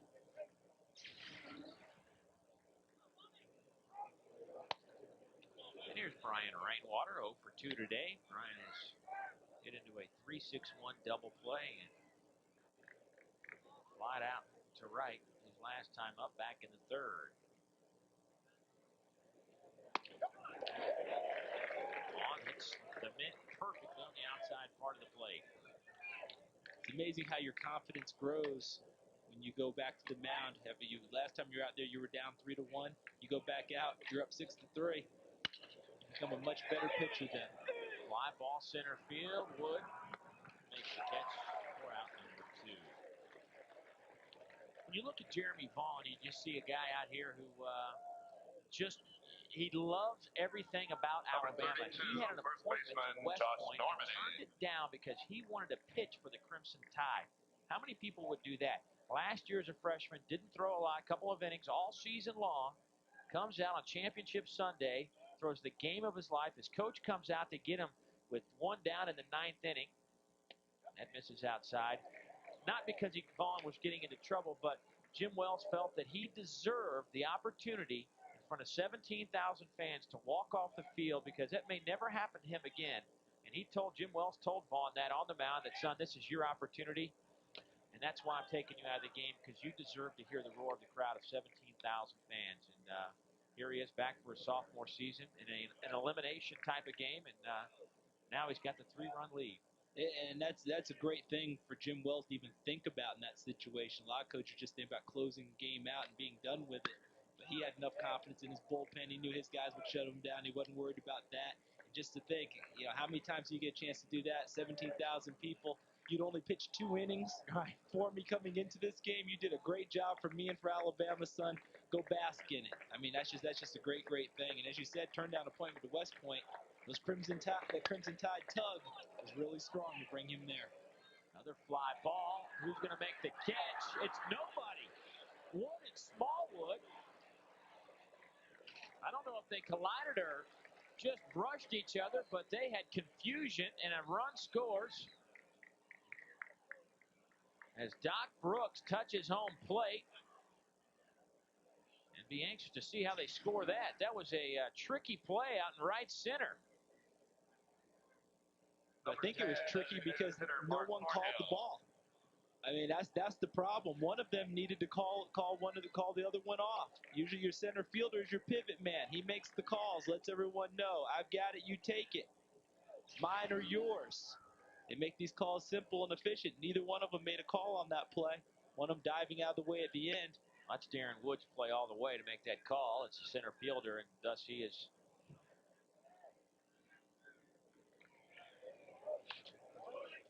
man in charge out there, and didn't necessarily go that way for him, but they're going to give the error to, believe it or not, Smallwood.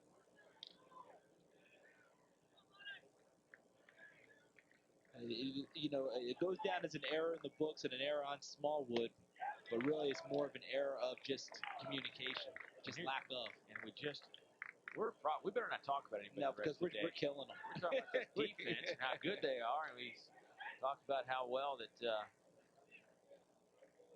Georgia had been playing and how Sharpton had been pitching. And he's out. next thing you know, Georgia's down by 3, and now their defense is collapsing out there. Maybe we ought to just leave it alone. We're no help to anyone right now. Here's Thornhill, though. It's looking for his pitch to pick up an RBI. Right field. And Smallwood makes the catch. But Georgia scores a run on no hits as Doc Brooks reached on an error. Georgia leaves 1, but the Dogs still trail by 2. Be a free guide.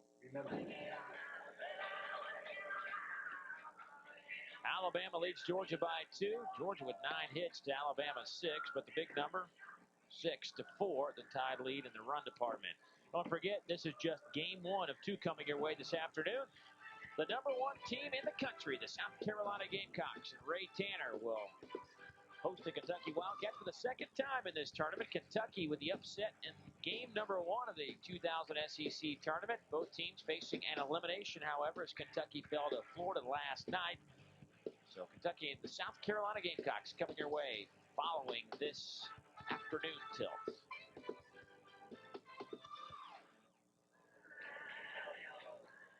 And a new pitcher for the Georgia Bulldogs. Now pitching for Georgia, number 11, Georgia has Andy made their second pitching change. Andy Hushion moves on to the mound. You see making his 8th appearance, 1 and 2 on the year, 6.88 ERA. No saves. He struck out 21 in 17 innings. He has walked 12. Number 4, second baseman Sam Bozanich. And Sam Bozanich will be the first one to face Hushian.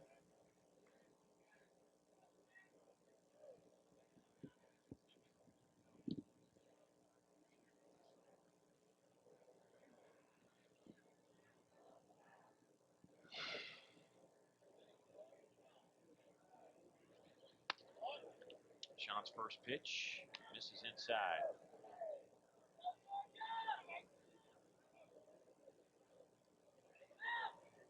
Bill Sharpton come into the game, the previous pitcher, the starter for Georgia. We talked about the number of home runs he had given up, Dave, in the season, being 9, and gave up 2 more in today's ball game during Alabama's big inning. See Sharpton's line close out 3 2/3 innings. Gave up 5 hits and 6 runs, 5 of them earned. The Hushian against Hushian, teams are hitting 338 for the season, so he needs to come in and get established early. Not easy to do when you're facing the 3, 4, 5 hitters of Alabama. That's inside, 3-1. Well, we'll see if Georgia can walk the leadoff batter for the, what would this be, the 4th time? No. 6 innings. Won't have to worry about that.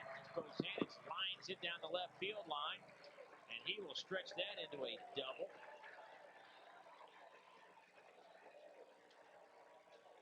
And for Sam, his second hit of the day.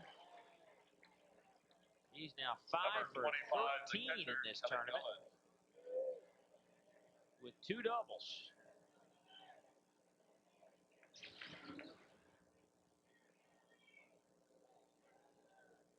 Inside and high. Ball's almost about letter high. Bozanich tags it into the left field corner. An easy double for him. Stand up. You mentioned before, would it be a leadoff walk to start things off with Alabama? A little bit better. Runner in scoring position with no one out. Well, for Sam, it's his 20th double of the season. And Kelly Gullett with a bomb to left. It's out of here. His 3rd home run of the tournament. And he has homered in every Alabama game so far in this tourney. And that is the 3rd 2-run homer of the day by the Alabama offense. And I believe that Kelly Gullett hit a 3-run homer in the first game, a solo shot in the second game, and now a 2-run homer here in the 3rd game for the tournament. It's an overused phrase, but this young man truly is on fire. It's 11th home run of the season. Ball's right where, I mean, it couldn't have been in any better spot for Kelly Gullett, Dave. Right in the hit zone for him. able to extend right on the sweet spot and drives it out over the left field wall. Here's Aaron Clark, who homered his last time up, a 2-run shot. And Alabama's lead is now 8-4. And this is Aaron Clark back in the 4th inning. Boom. Deepest part of the park, and he got it out of here. 2 batters later, Ben King would answer with another 2-run homer.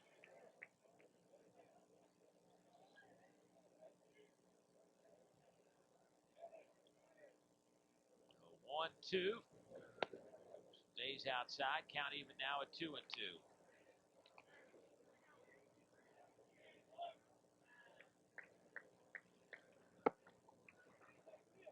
Jody Friedman warming up in that Georgia bullpen. Slow roller to short. Keppinger spins, fires. Got it. That's why he's invited to the U.S. national team trials, because of plays like that.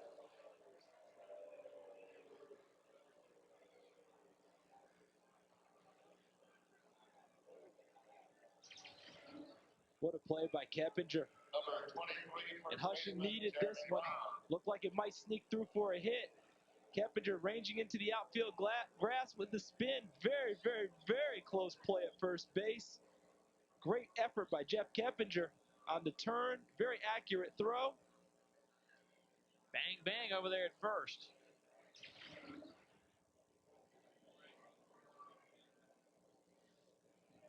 Well, that brings us to Jeremy Brown. Talked about Jeremy's overall numbers are pretty good this year. Came into this game at 322, but his SEC numbers around 250 with no home runs. And he certainly is a guy that at any moment you know he has the capability to be dominant. Alabama has, there's a strike, 8 hits today.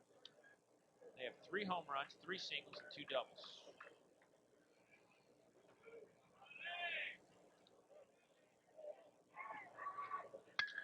That ball hit right to Keppinger. That is out number 2.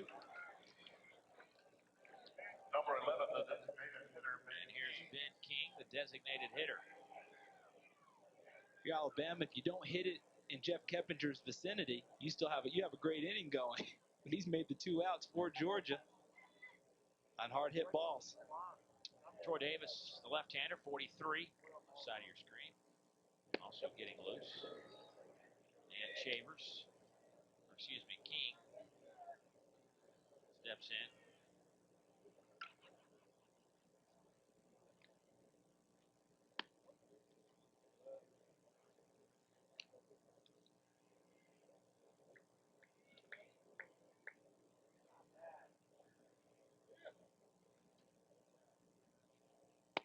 That misses. 2-1.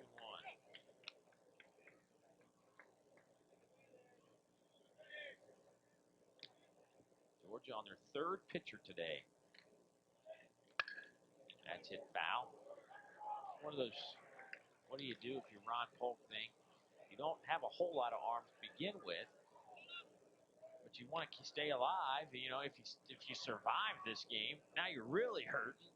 Yeah, the philosophy comes into play of, and I think it has to be adopted, and I think Ron Polk has, you have to win now, and you worry about tomorrow later.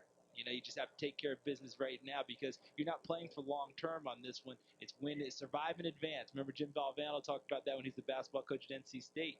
The secret of success in the tournament, survive and advance. That ball hit hard to the track. It bounces off the wall. King rounds second. He's on his way to 3rd.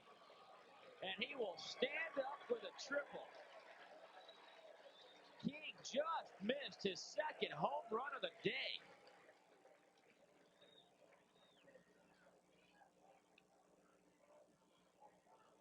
Number 3, shortstop, Casey Lambert.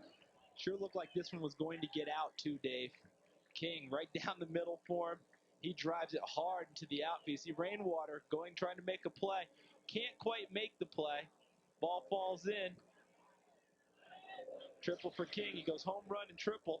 His third of the season, his third triple. And here comes Ron Polk to the mound. That should be all for Hushin. Hushin works 2/3 of an inning. Didn't fare too well, and Ron Polk will make a change. Jody Friedman takes the ball, and we will update you on Jody's numbers. Alabama's lead is 4.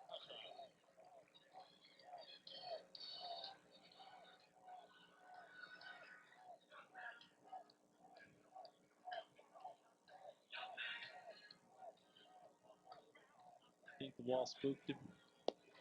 Now pitching for Georgia, number 1, Jody Friedman. I think he was seeing wall. Really do. Watch his head. No, but he was thinking it.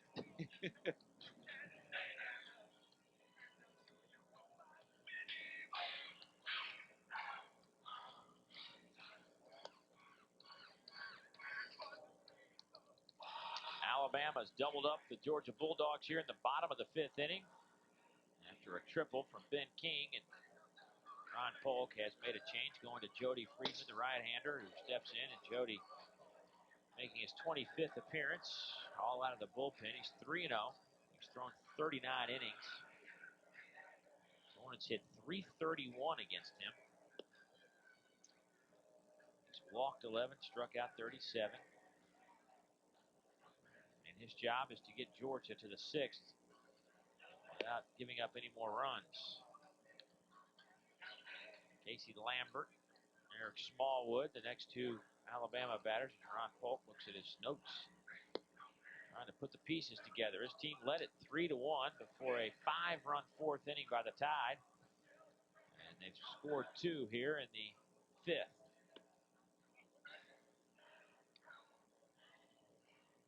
Casey Lambert and Smallwood, only Tide players today without a hit. Casey made a dynamite play at short a couple innings ago, laying out to his left, coming up firing at the out at first.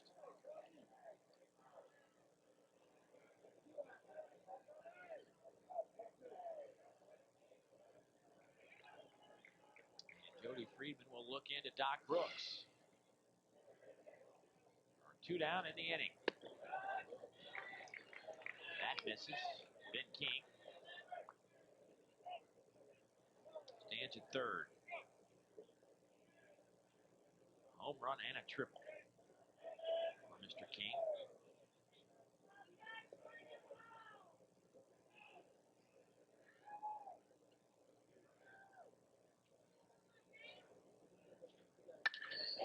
Hit right back up the middle. And a nice catch by Rainwater in center will end the inning. But Alabama did not get cheated at the plate. That is to say the least. They score a couple of runs on 3 hits. And it could have been worse if not for a defensive gem by Brian Rainwater.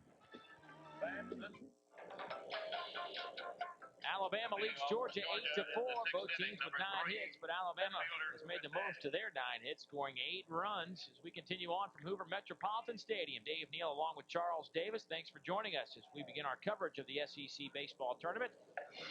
2 games coming your way today as Chris Edge steps in to face Jeremy Vaughn.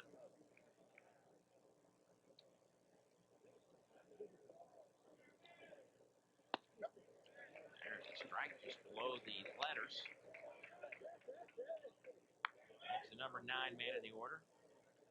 Edge and Rainwater, only Bulldogs without a hit today. Edge is grounded out and walked.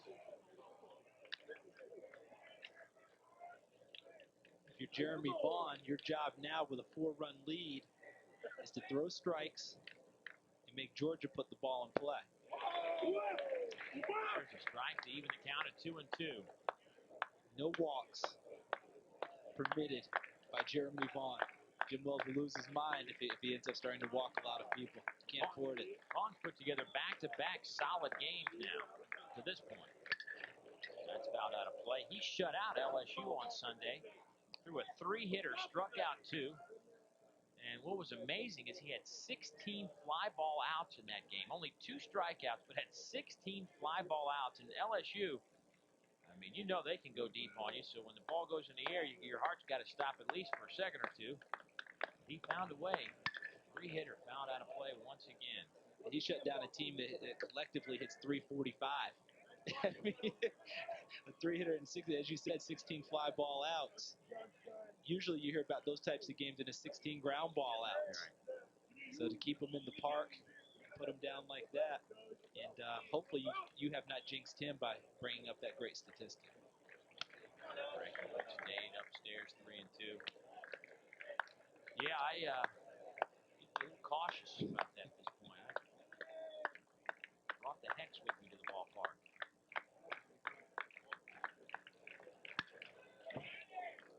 That was fouled straight back, and if it wasn't for the top of that netting, I might have been looking at a Rawlings right in the grill. No, I would have jumped out there for you. Yeah, right. You know, Secret Service, take one, right? Line for a base hit. So Edge now, the 8th Georgia batter to have a hit today. Georgia has 10 hits as a team. Number 6, the third baseman, Andy Neufeld.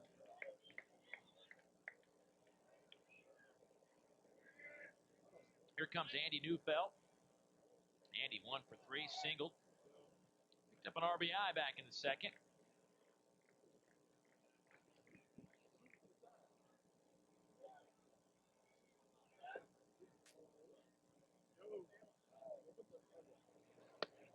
Edge down there at first, just 2 of 5 in the stolen base department. Not a real big threat to go. And they're down 4 runs, so you wouldn't expect Ron Polk to have the running game going right now. Last Saturday, we're over doing Auburn, Mississippi State. We're in the, I believe it was the top of the 9th inning. There were 2 down, runner at third, Mississippi State and Auburn in a tie baseball game at 9 apiece. Pat McMahon came up with one of the gutsiest calls. He laid down a suicide squeeze with 2 outs in the top of the 9th and scored a run.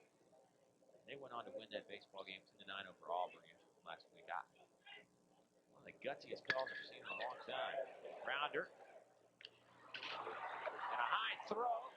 And safe at first. But they're going to rule him out as Chris Edge slid hard into Sam Bozanich. I don't know if it was an out of the base path or if he started his slide too late, but Ron Polk is furious.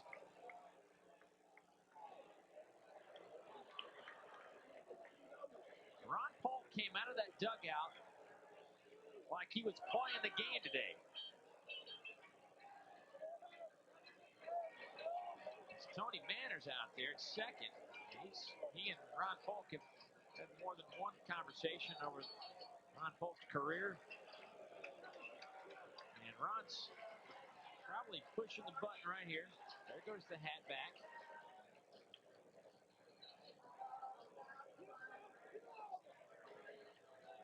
And here comes John Magnuson.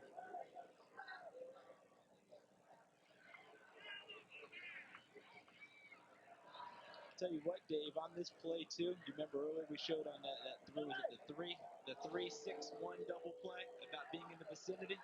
Watch this one here. Watch at second base, Brent Boyd coming off the bag. Not sure, Sam Bozanich. Not sure that he was on there.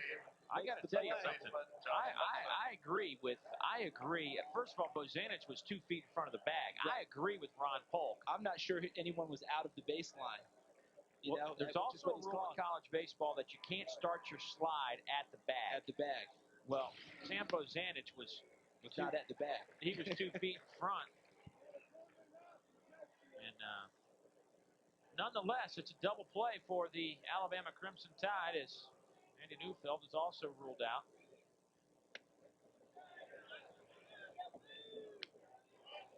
If Bozanich is standing on the bag, it would appear slide was late. Right, and that's maybe what Tony was looking at, because Edge's slide was right on top of Bozanich, but Sam was 2 feet in front of the bag. But you have to remember that the umpire called him out initially, so he was calling him out, pretty much ruling him at the bag. So that accounts for him making the second part of that call, which is sliding late as the double play, calling him out on that, calling him right out at first on that play.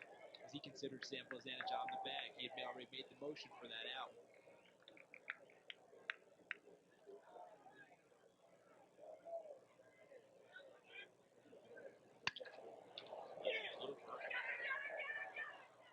Jeremy Brown makes the catch in shallow right.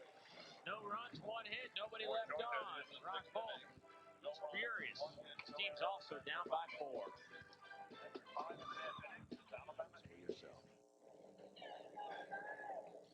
Ron Polk back in the dugout. His team trails by 4. Don't forget tomorrow, a special edition of SEC TV Weekly as we continue on from right here in Hoover Metropolitan Stadium as we will focus in on this SEC baseball tournament. The 4 coaches of the teams that remain will hopefully join us tomorrow morning.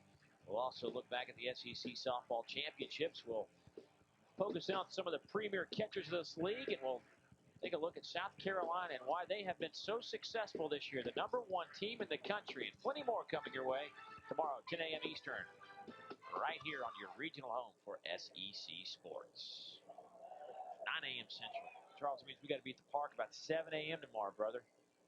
No problem. We'll just stay. No problem if you come get me. I can do that. I can do that.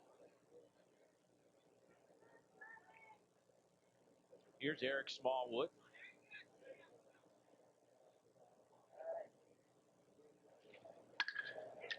Ground ball. Hudson. First one down.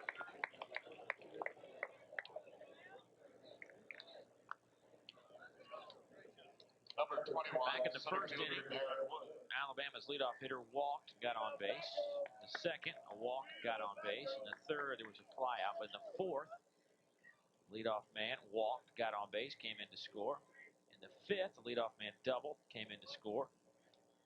So here's a good sign possibly for Jody Friedman, the Georgia Bulldogs. They retired the leadoff batter this inning.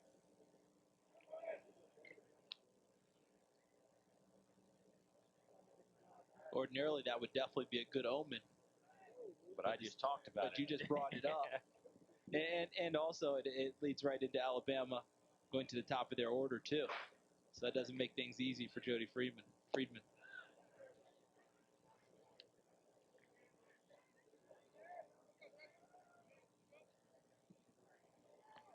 Darren Wood.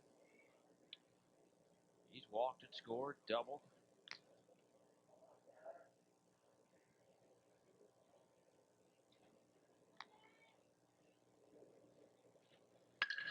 There's the ground ball. That's through the hole. Single for Wood, his second hit of the day. Third time he's reached base. Josh Hudson could grab that Number 6, the third baseman, just out of his Brent reach. Boyd. Very hard hit ball by Darren Wood. Good effort by Hudson. A valiant attempt. Gets through the right side of the infield for a single.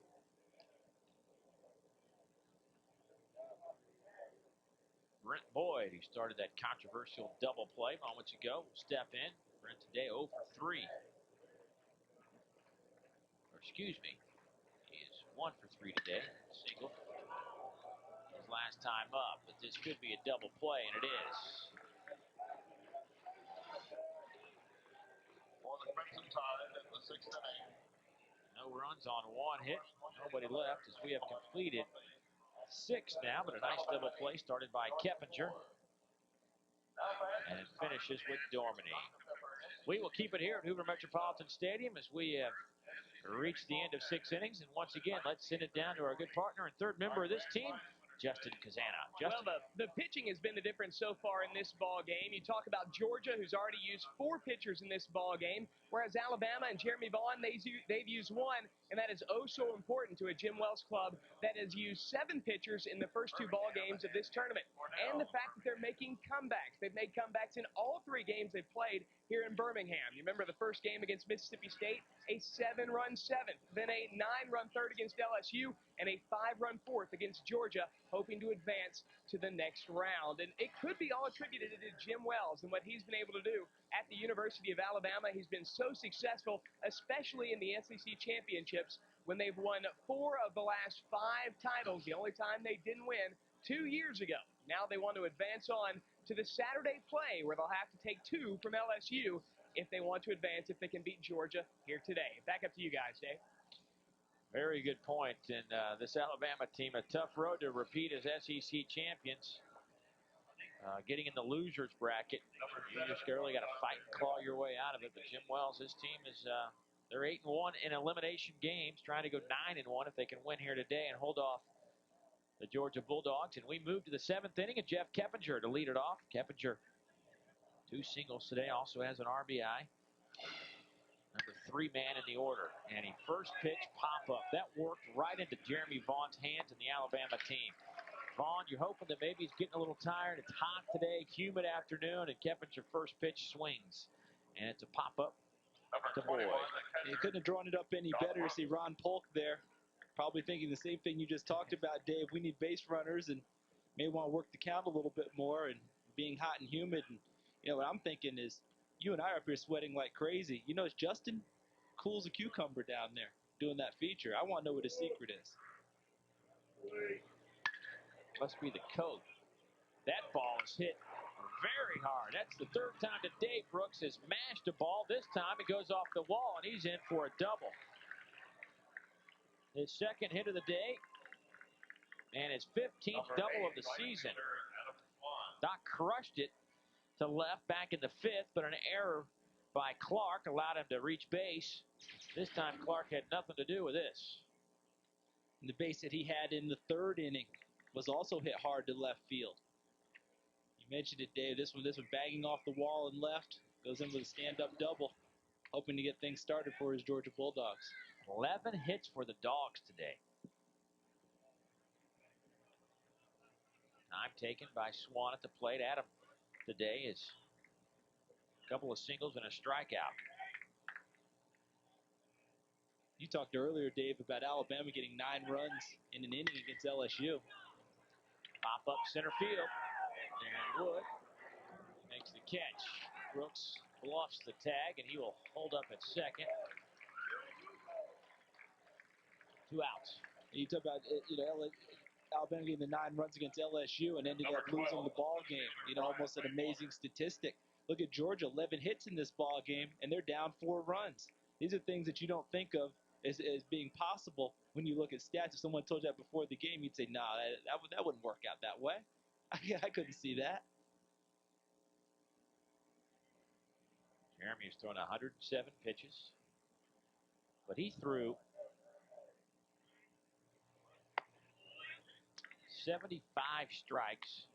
He threw about 105 or 6 pitches against 115 pitches, I believe, was against LSU. 75 of them were for strikes. So today he's on that same kind of pace. How about last night's game between Alabama and LSU? It lasted 4 hours. There were over 400 pitches in that game. Both staffs threw over 200 apiece.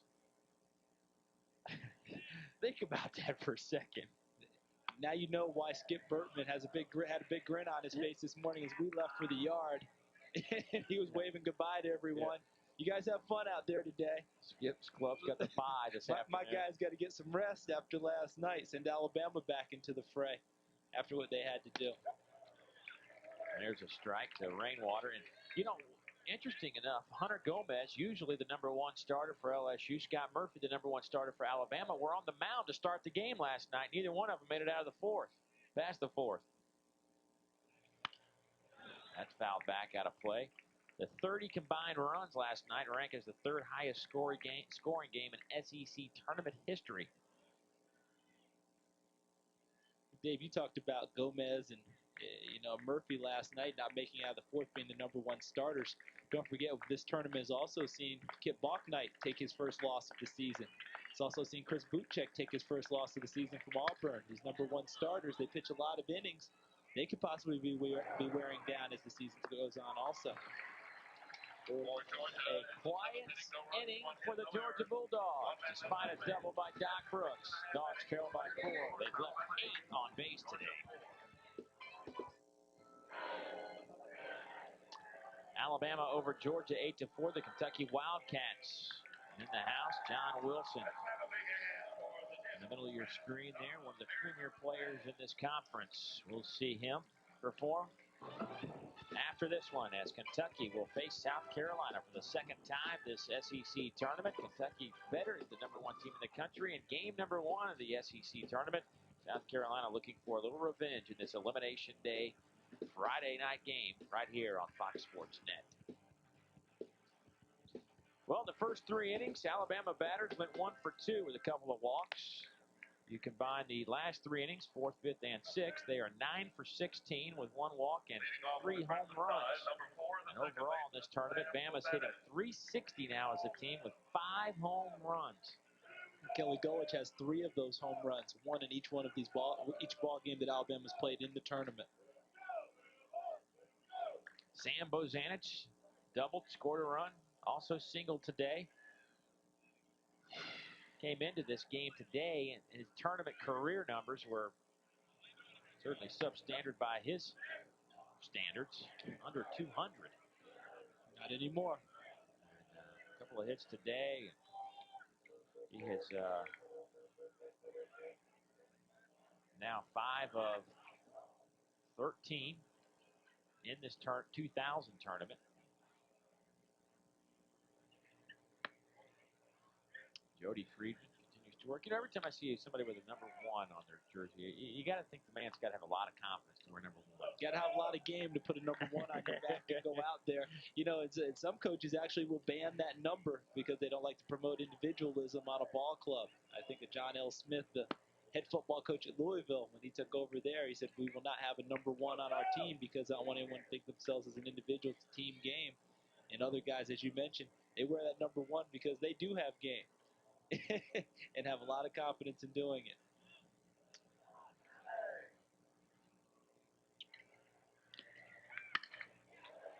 That ball is hit down the right field line. Fair or foul? Foul by just a couple of steps. That would have certainly been extra bases for Sam Bozanich. You know, there was a receiver, and I believe it was Andre Hastings, I believe, that went to Georgia, but was considering Florida State coming out of high school, but couldn't get #1. And so maybe I can't play there then. Yeah. You know, Deion Sanders wanted #1 too when he went to Florida State, and somehow they snuck that past him that it wasn't available. Right. And he got there and had to wear #2. He wasn't real happy about it. Matter of fact, he spent his whole college career wearing #1 in practice because he just wanted to be #1, but wore #2 in the ball games. And you know, when you make your decision based on whether you can wear that number, I don't know about that. Sam Bozanich might want to put a 3 on his back because that's his 3rd hit of the day. He's got #4. He'll probably have one more at bat before the day's out. So Sam, 3 for 4 day. Number 25. Another leadoff runner on base for the Alabama Crimson Tide, and for Sam Bozanich, that's he has now had 26 multi-hit games, and he has 12 3-hit games. 26 multi-hit games in it this season, and now he has 12 3-hit games this season. He's really enjoying this SEC tournament. You mentioned previously, Dave, coming into this year, he had substandard numbers for him in the SEC tourney, but he's really turned it on this year. Another nice swing. He's really locked in pretty well right now. To him, it doesn't matter who's on the mound. He's going to get good cuts at him right now.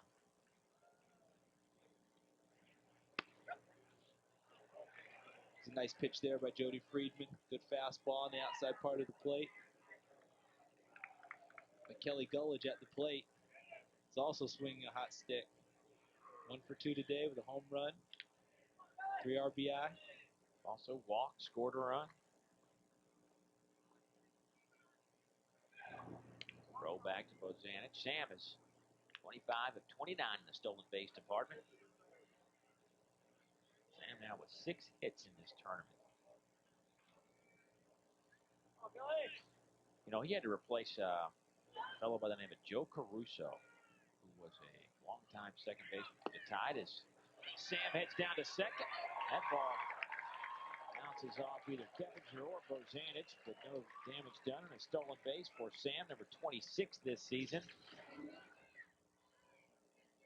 No sooner than you mentioned Bozanic's base running prowess, Doc Brooks has to dig it out of the dirt to make the throw to second.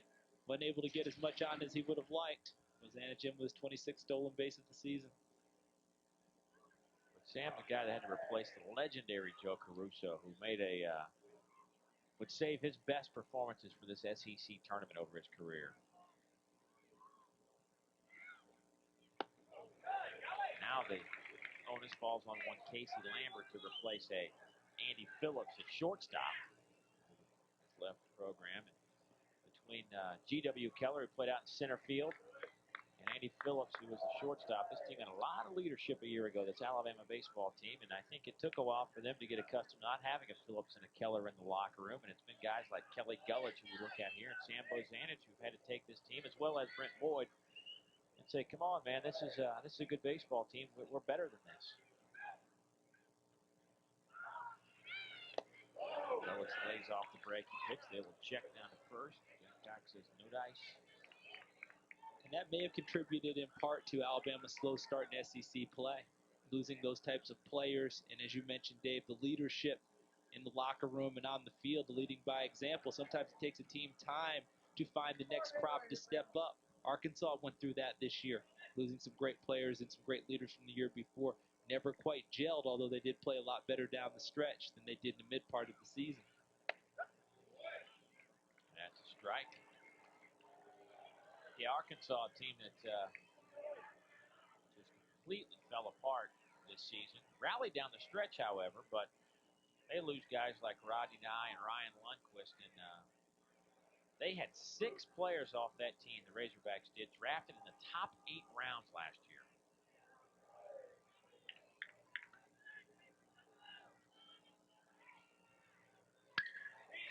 Slow roller to third. Neufeld fires. That's out number 1. Kelly Gullidge is retired. Bozanic stays at third. Number 20, the left fielder, Aaron Clark. Here's Aaron Clark, who has made some noise of his own today with a 2-run shot back in the 4th. He grounded out his last time, however. Had a real close play at first. When he was, as you mentioned, Dave, it was a bang-bang play for Aaron Clark. Here comes Ron Polk going to make another change. And Jody Friedman will hand the ball over, and he'll call it a day. And he did a nice job. Jody will give it up, and we will update you on the change after this.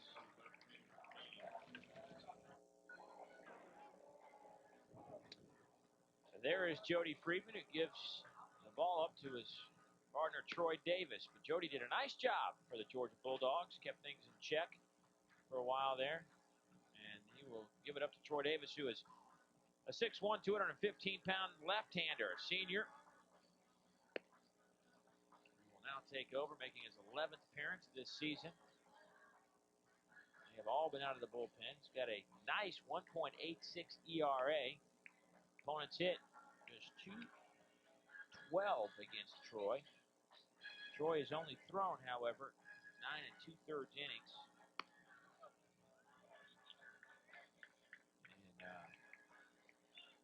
And he hasn't got a whole lot of work, but we'll see him here. There's only one guy on this Georgia staff now that hasn't thrown in this tournament.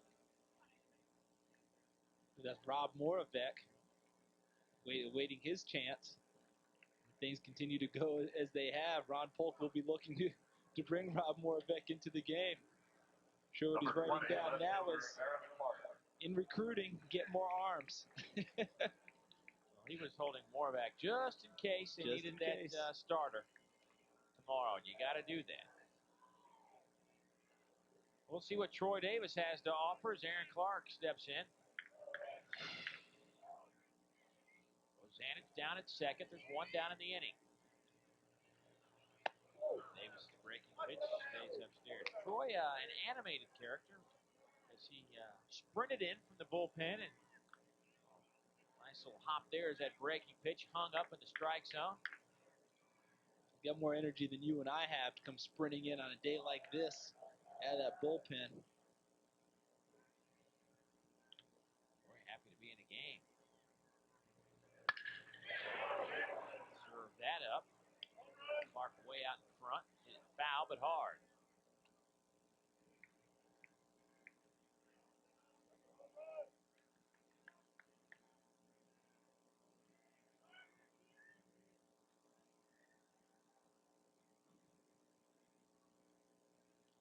Troy made 16 appearances last year as a junior, all in relief.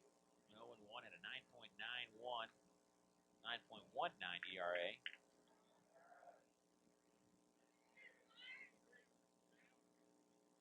Transferred over. He came in from Jefferson State College and right here in Birmingham for his first couple of seasons of college baseball. That breaking pitch in the dirt.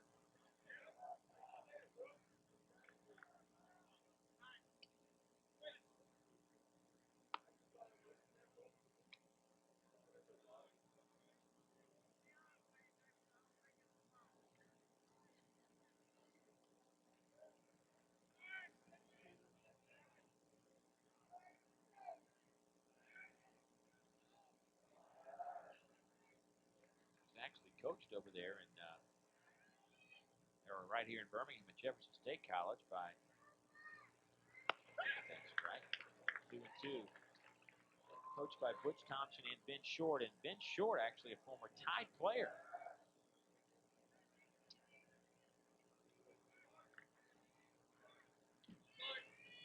Well, playing no favorites. Troy Davis went to Georgia instead of following his coach's footsteps and going to Alabama. You can't accuse him of being a pipeline for his alma mater. Here's the 2-2. Change up, runner goes. Bozanic is in safely. He stole second. Now he steals third. Neufeld, I think, caught off guard. He was a little late getting his bag, and Doc Brooks just held up on the throw.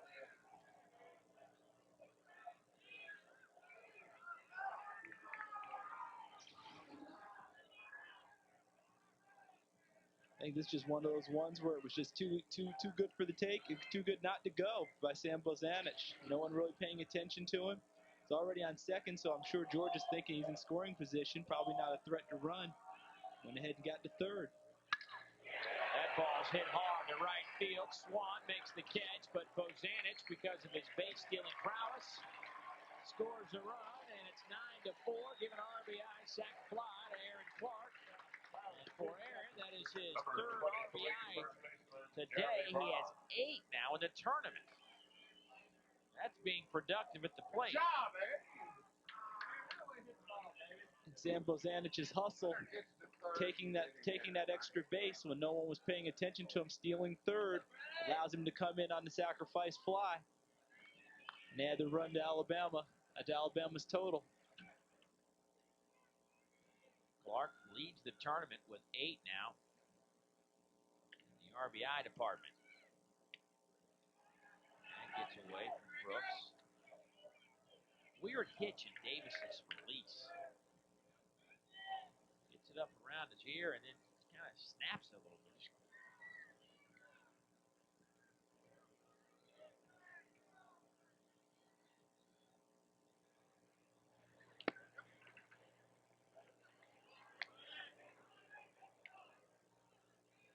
It's almost like a little delay coming out of his hands.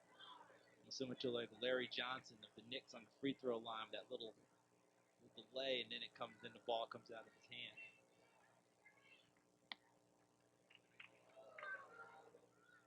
2-1 the count. Jeremy Brown.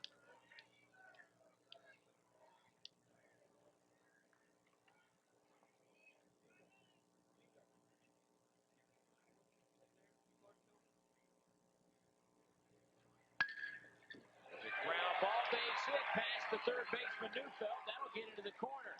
Jeremy rounds first. He's on his way to second. And it's a double for Jeremy Brown. And for Big Jeremy, his second hit of the day. And for him, it's the 11th double of the season, the third double of the tournament.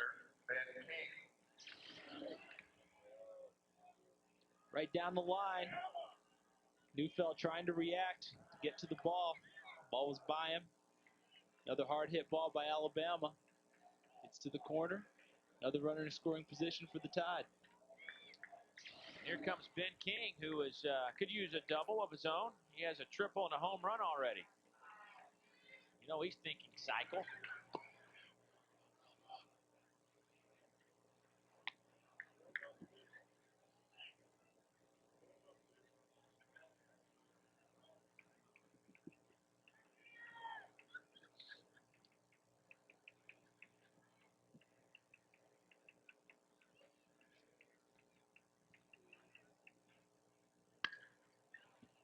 That's foul. Let's go back to the fourth inning. Here's Ben King with a home run. A two-run shot over the right field wall. In we go to the fifth inning. What does he do? Just misses the home run. As rainwater runs into the wall, and that would result in a triple for the freshman Ben King. Nice day for Ben. Breaking pitch stays outside. 2-1. Ben's praying that the balloting for freshman All-American has not been completed yet, so you can get these numbers in. Ben King actually made only his third appearance on the mound this season as he pitched last night. It was his first appearance since facing Georgia on the mound back on March 18th.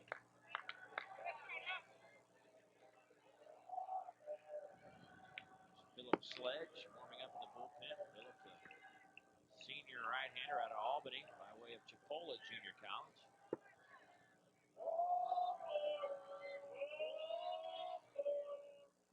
Troy Davis is a very deliberate pitcher who now walks Ben King.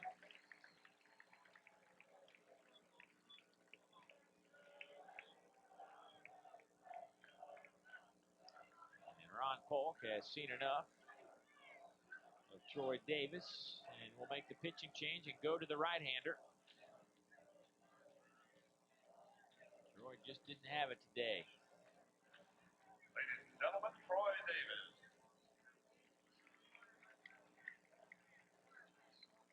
Ron Polk, as I see him make this pitching change, boy, he doesn't waste a whole lot of time. It's like, it's your ball, go to it.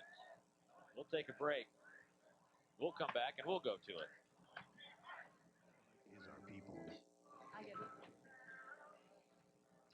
Troy Davis has given the ball to his teammate Philip Sledge now, and Philip Sledge will try to close out the Alabama 7th. There's 2 out in the inning. Philip Sledge making his 13th appearance. His ERA quite lofty as well, 6.16. 1-0 record, though. He has thrown 19 innings, struck out 13. Senior, played 2 years at Chipola Junior College down in Marianna, Florida in the Panhandle. Went 8-0 as a sophomore. Last year, though, he went 2-2 with 2 saves for Georgia with an 8.13 ERA. Now he faces Casey Lambert.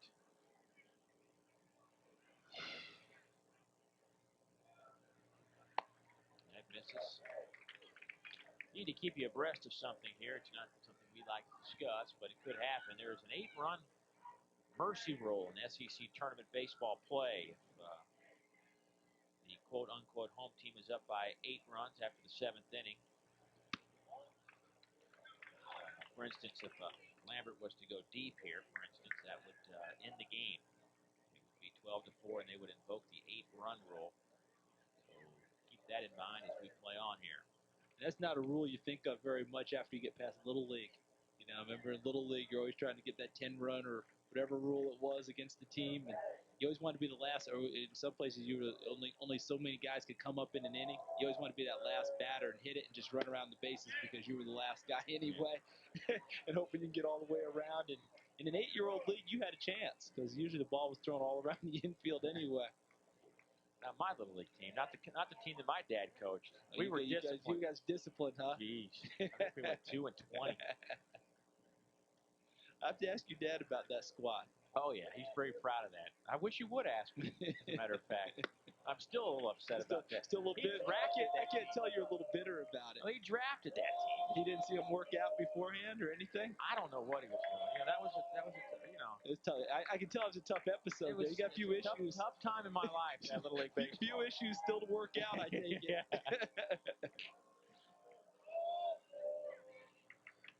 And Lambert hit by a pitch. The bases are loaded. So Sled's first batter. He nails in the rib cage. Number 14, right fielder Eric Smallwood. Casey Lambert staying in there. The old taking one for the team. High in the shoulder area. Doesn't look like it hurt him very much. It's a pretty simple one. Just take one. Go on down to first. Don't rub it. Show him you're tough. You know, back to that Little League thing, 'cause I can't let that go right now. I'm guessing that. He made me pitch with scarlet fever. He was yelling at me to throw strikes. I swear. Just had to get that out, Dad. Sorry. Line drive left field. That'll score one. Jeremy Brown touches home plate. And there will be no play at the plate as Ben King also scores. And it's now 11-4. Alabama leads.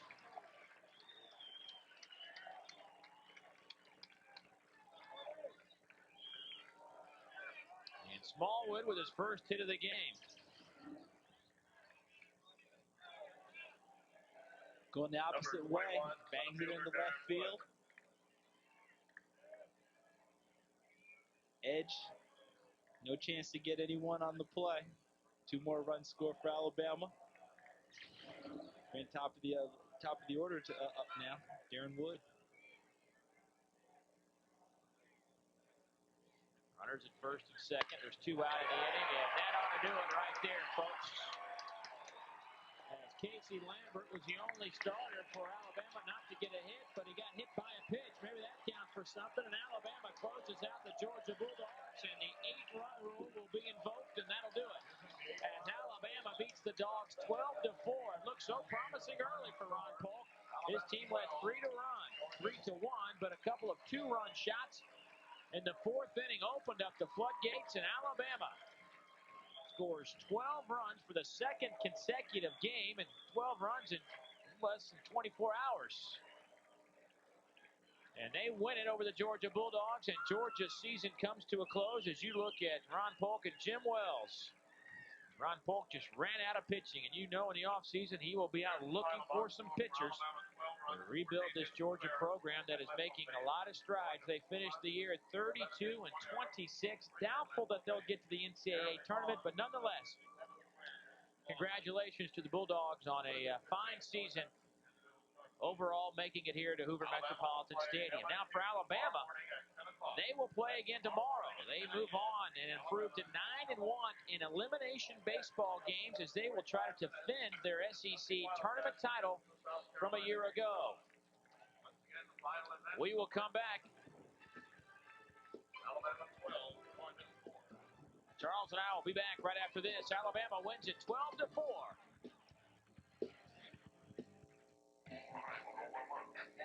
Alabama invokes the 8-run mercy rule and beats Georgia 12-4. Alabama made the most of their hits. 14 hits, produced 12 runs. Meanwhile, Georgia had 11 hits, but only could manage 4 runs. They left 9 on base today, and well, for the Georgia Bulldogs, they will call it a season here in 2000, but they produced over 30 wins, 32 to be exact this season for the first time since 1992. Alabama now will repeat their game last night with LSU. Those 2 teams will meet tomorrow at 10 a.m. right here at Hoover Metropolitan Stadium. But right now, let's send it downstairs to Justin Kazana, who has a couple of special guests, I might say. Justin? Yeah, a couple of heroes from today's game and Alabama's big win over Georgia, an elimination game. First of all, the winning pitcher, Jeremy Vaughn. Jeremy, you guys have been in these situations so many times. Is there an aura in the dugout that goes out during an elimination game that says you guys are just not going to lose? Yeah, I think there is. You know, we have to do a real good job of coming back. You know, we get down 2-1 early to Georgia, but you know, even yesterday we hit the ball well. We hit the ball well today, and all I had to do today was pitch, you know, decent, you know, and our hitters would win it for us.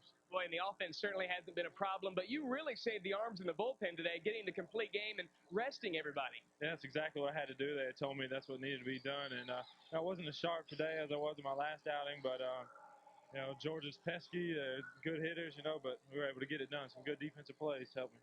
2 starts here at the SEC tournament in the last 2 years, 2 wins. Can't top that. Congratulations, Jeremy. And also one of the offensive stars, Ben King. Ben, you get the home run today. What was the difference late in the game? Were you guys just saying, let's end this now. We got to play LSU twice tomorrow? Yeah, I didn't even know there's a run rule. We just, once we start hitting the ball hard, it just seems to keep going that way. And hitting's kind of contagious, and we just all seem to be hitting the ball hard. 24 runs in the last 2 games. What do you guys have to do to keep up that kind of offensive pace? Just keep doing what we're doing. Just hit the ball hard, and good things happen when you hit the ball hard. And it seems like our team's doing that. Your first trip to Birmingham, what do you think so far of this SEC tournament? It's pretty amazing. You know, the guys tell you about it in the fall and everything, but you don't really believe everything until you actually see it. So it's great. The freshman from Grapevine, Texas, hoping to make that freshman All-American team, hoping the Grapevine reaches to those voters for the freshman All-American team. Let's go back up to Dave up in the booth. Thank you very much, Justin. A couple of superior baseball players. Jeremy Vaughn, Ben King, had a lot to do with Alabama's 12-4 win over Georgia. We'll be back after this. The Southeastern Conference, setting the standard.